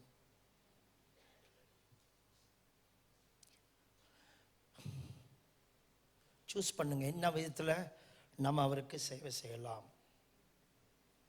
இயேசு உயிர்த்தெழுந்த பிறகு தன்னுடைய சீஷர்களுக்கு போயிட்டு டிஃபன் செஞ்சு கொடுக்குறாரு, பிரேக்ஃபாஸ்ட் செஞ்சு கொடுக்குறாரு, சாப்பிட சொல்லி. இயேசு தன்னுடைய சீஷர்களோட காலை கழுவுறாரு. இயேசுவே தன்னோட ஊழியக்காரனுக்கு அப்படி செய்யறாரு பாருங்க.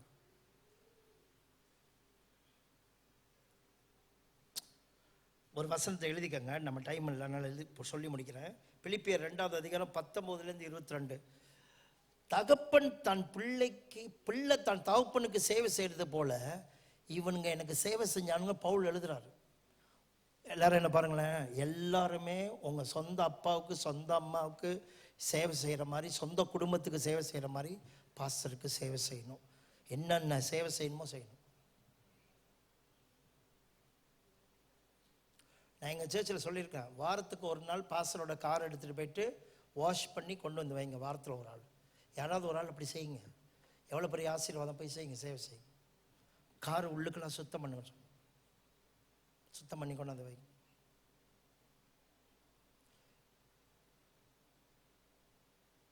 எப்படியாவது நம்ம சேவை செய்ய முந்திக்கணும். பாஸ்டருக்கு சேவை செய்ய முந்திக்கணும். ஏய், நீ என்னடா கார்கள் ஓடுது, போடா நான் கழுவுறேன், அந்த ஆசீர்வாதம் எனக்கு ஒன்று போட்டி போடணும். பிளஸ் பண்ணுங்க. கடைசியாக 8வது, உங்கள் ஊழியக்காரனுடைய விஷயத்தில் மனம் திரும்பி கொண்டே இருங்கள். இது ரொம்ப முக்கியம். கடைசியாக, ஏன்னா இன்னைக்கு காலையில் நான் தான் செஞ்சேன். சங்கீதம் 105 14 15. சங்கீதம் 105 14 15. 8வது காரியம் தான். அவர்களை ஒடுக்கும்படி ஒருவருக்கும் இடம் கொடாமல் அவர்கள் நிமித்தம் ராஜாக்களை கடிந்து கொண்டு நான் ராஜாவை கடிந்து கொண்டு நான் அபிஷேகம் பண்ணினவர்களை நீங்கள் தொடாமலும். என்ன செய்யக்கூடாது? நான் அபிஷேகம் பண்ணினவங்களை தொடாமலும் என்னோட தீர்க்கதரிசிகளுக்கு தீங்கு செய்யாமலும் இருங்கள். என் ஊழியக்காரனுக்கு விரோதமாய் உருவாக்கப்படும் எந்த ஆயுதமும் வாய்க்காமல் போகும். நல்லா கவனமாக கற்றுக்கொள்ளுங்க. ஊழியக்காரனுக்கு விரோதமாக நம்மகிட்டேருந்து எதுவும் வார்த்தையோ எண்ணங்களோ அல்லது நம்மளை சேர்ந்தவங்க யாரோ பேச விட்டுறாதீங்க. அவங்களுக்கு ஹெல்ப் பண்ணுங்க, ஏதாவது காயப்பட்டாங்கன்னா. இன்னைக்கு காலையில் நான் இதெல்லாம் எழுதி முடிச்சுட்டு ராத்திரி எழுதினேன். நான் காலையில் உட்காந்து இப்படி ஜெபம் பண்ண போகிறேன். எனக்கு இந்த எல்லா பாஸ்டர்களை நினச்சி ஆண்டோட்ட மனம் திரும்பினேன். நான் எந்த பாஸ்டர்களை பற்றி தப்பாக பேசுகிறேன்னா அப்படின்னு மனம் திரும்பினேன். அப்போ தான் கடவுள் சொன்னார், அவங்கள்ட்ட போய் சொல்லு, ஊழியக்காரனோட விஷயத்தில் மனம் திரும்ப சொல்லு, மனம் திரும்பிக்கிட்டே இருக்க சொல்லு. Ask them to repent. பாஸ்டருக்கு நம்ம செய்ய வேண்டிய கடமைகளை தவறினோமா, பாஸ்டருடைய வார்த்தையை கேட்காமல் போனோமா, எல்லா விஷயத்துக்கும் நம்ம மனம் திரும்பிகிட்டே இருக்கணும். இந்த பாஸ்டரை மட்டும் இல்லை, யாராவது பாஸ்டர்களை பற்றி தவறாக பேசியிருக்கோமா? என் பிள்ளைங்க முன்னுக்கோ முக்கியமாக பாஸ்டருங்களோட டிஸ்கஸ் பண்ண முக்கியமான விஷயத்தை தவிர வேறு எந்த விதத்திலும் பாஸ்டர்களை பற்றி பிள்ளைகளுக்கு முன்னுக்கு யார் முன்னுக்கு தப்பாக பேச மாட்டாது, எந்த பாஸ்டராக இருந்தாலும் சரி. So no no no please please. ஊழியக்காரனை பற்றி தவறாக பேசி நல்லா வாழ்ந்ததை நான் இன்னைக்கு வரைக்கும் பார்க்கல. அதனால் மனம் திரும்பி கொண்டே இருப்போம். ஆமென். God bless you. என்னோடய வார்த்தையை ஏற்றுக்கொண்டீங்க. இந்த வீடியோ இங்கே இருக்குது, தயவுசெய்து பாருங்கள், அடிக்கடி பாருங்கள், ஜெபம் பண்ணுங்கள். பாஸ்டருக்காக இந்த நல்ல நேரத்துக்காக உங்களுக்கு நன்றி சொல்கிறேன். ஒரு நிமிஷம் எனக்காக கைகளை உயர்த்தி ஜெபம் பண்ணுங்கள். எனக்காக, என் குடும்பத்துக்காக, என்னோடய வாழ்க்கைக்காக ஒரு ப்ரே பண்ணுங்கள். எல்லாரும் இப்படி சொல்லுங்கள், இந்த சபையில் இருக்கிற கிருபை, எங்கள் ஊழியக்காரன் மேலே இருக்கிற கிருபை, நாங்கள் இவ்வளோ நாளாக பண்ண ஜெபங்கள் இந்த ஊழியக்காரன் மேலே, அவருடைய குடும்பத்தின் மேலே, அவருடைய சபையின் மேலே, அவருடைய சமுதாயத்தின் மேலே இயேசுவின் நாமத்தில் பலிப்பதாக. ஆமென். இந்த ஒரு வார்த்தை போதும் எங்களுக்கு.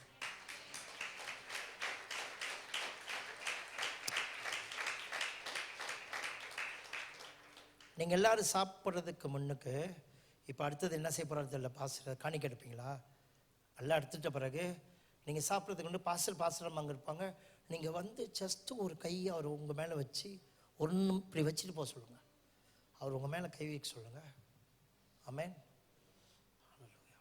நீங்களும் அவருக்கு கீழே அப்படி குனியும் போது என்ன தெரியுமா சொல்கிறீங்க? இங்கே சொல்லப்பட்ட வார்த்தை, இன்னைக்கு ஆண்டவர் பேசுகிற எல்லா வார்த்தையின்படி நான் உங்களுக்கு இருப்பேன்னு, அந்த கிருபை எனக்கு தாங்கன்னு ஒரு ஜெபத்தோட குனிங்க, அவங்க தொடுவாங்க. ஆமென். God bless you.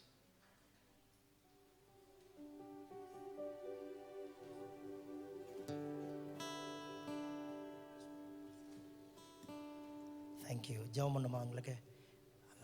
சைமல் வாய சைமல் மசி வாமா, நம்ம ஜெபம் பண்ணுவோம்.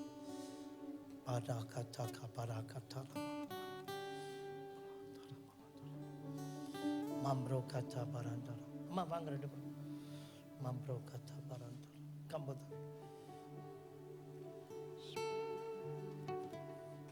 Safiya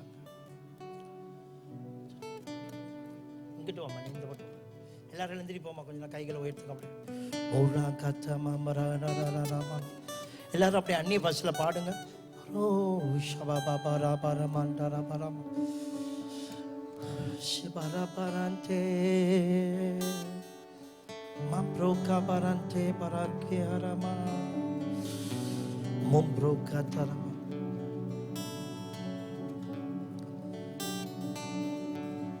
Three of us we going to represent Father, Son, the Holy Spirit.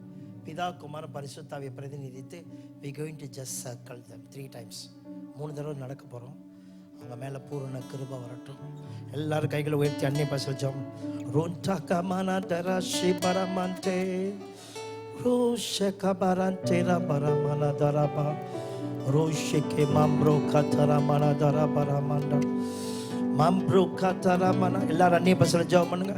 ரிட்டிகே மம்ப்ரோ கோஷபா பபரரரரரரமா ரிகே மண்டரோ சிகபரண்டா ரோஷிகே பபர கதரமன தரபரபா ஷகபரண்டிகபா.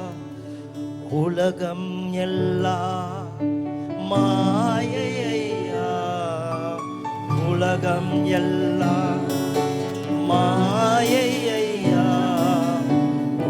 அன்பொன்றே போதுமையா, அன்பொன்றே போதுமையா. பிரசன்னம் பிரசன்னம் பிரசன்னம்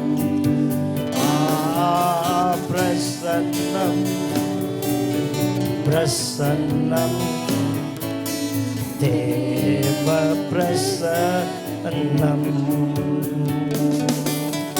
உலகம் எல்லாம் மாயையா, உலகம் எல்லாம் மாயையா, அன்பொன்றே போதுமையா, அன்பொன்றே போதுமையா. பிரசன்னம் பிரசன்னம் பிரசன்னம். அப்பா அப்பா அப்பா அப்பா அப்பா தேவ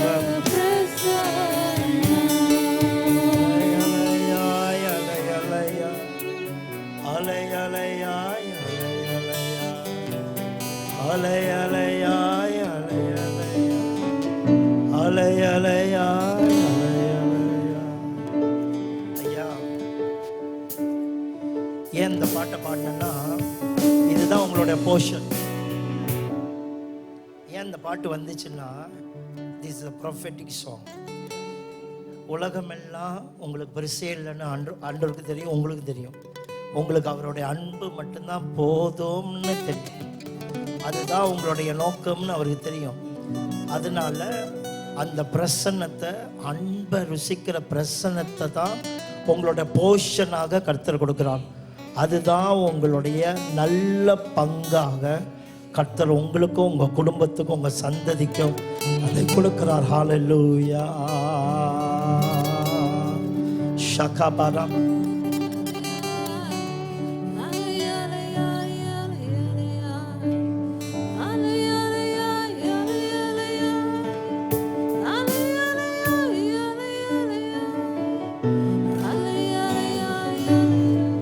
பிதாவே, பிள்ளைகளுக்கு ஞானத்தையும் வெளிப்பாடும் அழுகிற ஆவியை இயேசுவின் நாமத்தில் தந்தருளுவீராக. நன்றி அப்பா. உடைய சிறகுகளாலே இவர்களை மூடுகிறோம். உடைய சட்டைகளின் நிழலில் இவர்கள் பாதுகாப்பை பெற்றுக்கொள்வார்களாக. நீதியின் சூரியன் இவர்கள் மேல் உதிப்பதாக. இவர்கள் வெளியே புறப்பட்டு போய் கொளுத்த கன்றுகளைப் போல வளருவார்களாக. ஆரோக்கியம் இவர்களுடைய சிறகு கீழே இருப்பதாக. Jesus name.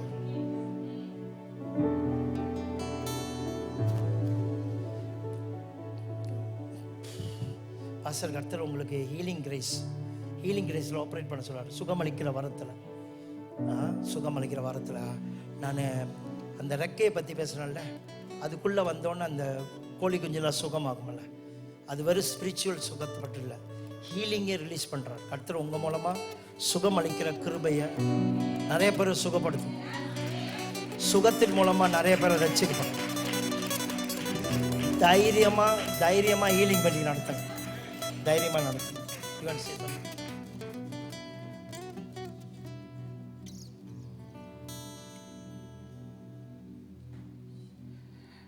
இந்த சுற்று வட்டார பகுதியில் இருக்கிற அநேக அப்பா அதை தான் சொன்னாங்க, நானும் அதை தான் பார்த்தேன். நான் பார்த்த காட்சியை அப்பா அப்படி சொன்னார். அநேக ஜனங்கள், சுகவீனமாக இருக்கிற ஜனங்களை தேவன் சுகப்படுத்தி சபையில் சேர்த்து கொண்டே இருப்பார்.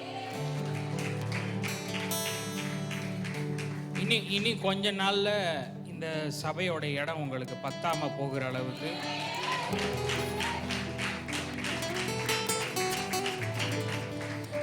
நாள் வரைக்கும் நீங்கள் வார்த்தையை பேசிக்கிட்டு இருந்தீங்க, வார்த்தையின் காரியத்தை பேசிகிட்டு இருந்தீங்க. நேற்று நாங்கள் அப்பாவை பார்க்க வரும்போது பாஸ்டர் நான் முதல் தடவை பார்த்தேன்.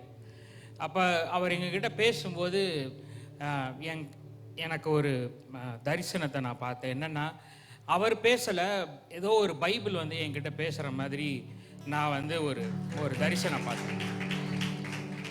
அப்போ ஆவியானவர்கிட்ட நான் கேட்டேன், இது என்ன அப்படின்னு. அப்போ அவர் சொன்னார், அவருக்கும் வார்த்தைக்கும் வித்தியாசம் இல்லாதபடி தன்னுடைய இருதயத்தை, தன்னுடைய வாழ்க்கையை, எல்லாவற்றையும் வார்த்தையை கொண்டு வாழ்கிற ஒரு மனுஷன். நீங்கள் இதுவரைக்கும் பிரசங்கம் பண்ணிட்டு இருந்தீங்க, இதுவரைக்கும் காரியங்களை போதிச்சுட்டு இருந்தீங்க. இனிமேல் நீங்கள் எதை பிரசங்கித்தீர்களோ, எதை போதிச்சிங்களோ, அதை தேவன் செய்கிறத இனிமேல் நீங்கள் பார்க்க ஆரம்பிங்க. இந்த சபை ஒரு இயற்கைக்கு அப்பாற்பட்ட ஒரு சபையாக தேவன் மறுரூபமாக்கப்படும்.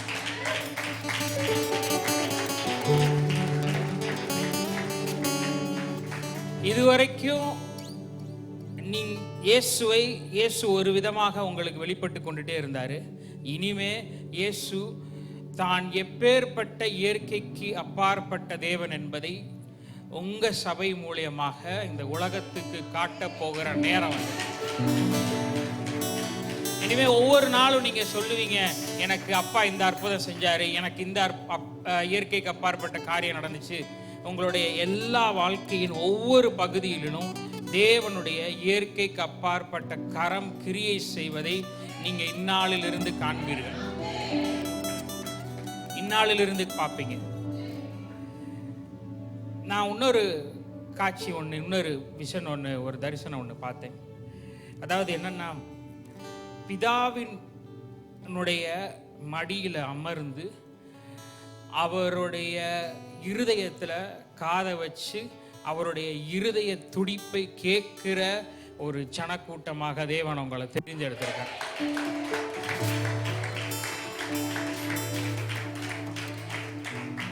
பிதாவோடு ஒரு நெருங்கிய உறவு.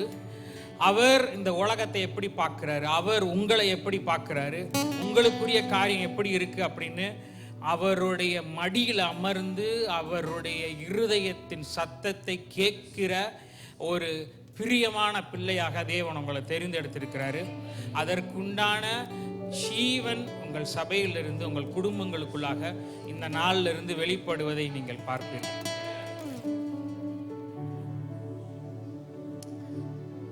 ஜீசஸ், நான் இப்போவே ஒரு பெருசான ஒரு ஹீலிங் வேவ் நான் பார்க்குறேன். இப்போ யாரெல்லாம் நீங்கள் பலவீனமாக இருக்கீங்களோ, இப்போ யாருமே ப்ரே பண்ண போகிறதில்ல. இந்த சர்ச்சில் இருக்கிற அந்த ஹீலிங் அனாயிண்டிங்கே உங்களை சுகப்படுத்த போது, யாரெல்லாம் பலவீனமாக இருக்கீங்களோ அப்படியே நீங்கள் ஆல்டருக்கு முன்னாடி வாங்க. நீங்கள் முன்னாடி வந்து நின்னும் போதே உங்களுக்கு ஒரு ஹீலிங் இருக்க போகுது. முக்கியமாக யாருக்கெல்லாம் உங்களுக்கு முதுகு பிரச்சனை, பின்னாடி வலி இருக்குது, பேக்கில் வலி இருக்கோ, போன் பிரச்சனை, கண்ணு பிரச்சனை இருக்கிறவங்க உடனே நீங்கள் முன்னாடி வாங்க.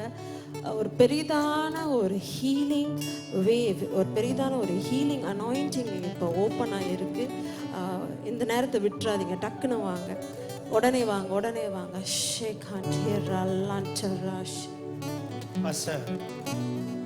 நோ, இந்த ஃபீபிள் என்ன சொல்லுவாங்க, ஃபீபிள் முடவர்களா? Feeble. Feeble there is no feeble among you. Feeble என்ன சொல்லுவாங்க? ஃபீபிள் இல்லை வீக்காக இருக்கிறவங்க தான் நோ ஃபீபிள். வீக்கானவங்க. இந்த பசங்க நீங்கள் யாராவது இந்த முடவர்கள் மாதிரி இப்படி நடக்க முடியாமலாம் இருக்காங்களே, இல்லை நீங்கள் தூக்கி விடணும், அவங்களால நினச்சிருவாங்க. கர்த்தர் அந்த கிரேஸ் உங்களுக்கு.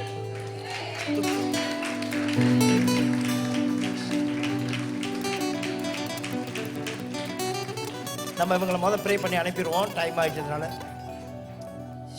அப்படி கண்களை மூடுங்க.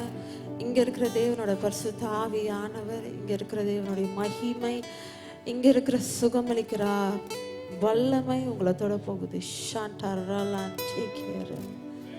In the name of Jesus, healing river flow.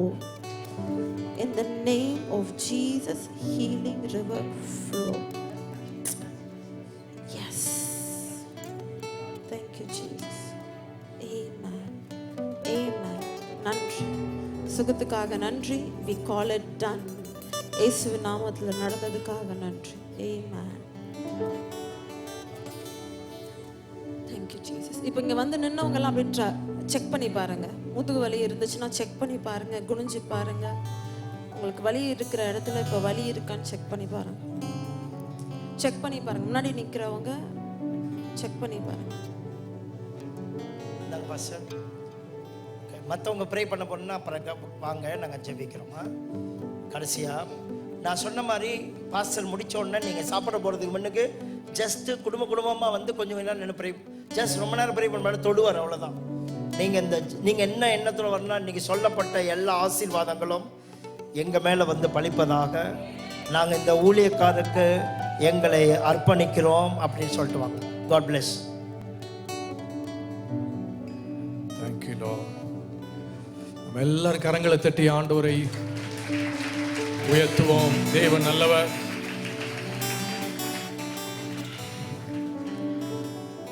Thank you, Lord. அருமையான பாஸ்டருக்காக நான் ஆண்டவருக்கு நன்றி செலுத்துகிறேன். அதுபோல் நம்ம மத்தியிலே வந்திருக்கிற அருமையான ப்ராஃபட் சாமுவேல் அண்ட் அவங்களுடைய மிஸ்ஸஸ் மர்சி அவங்களும் வந்திருக்கிறாங்க. அவங்க தீர்க்க தரிசன ஊழியங்களை செய்கிறவங்க, ஹீலிங் மினிஸ்ட்ரி பண்ணுறவங்க. அவங்களும் இந்த நாள்லேயே நம்ம மத்தியிலே வந்தது ரொம்ப சந்தோஷம். தேவன் நல்லவர்.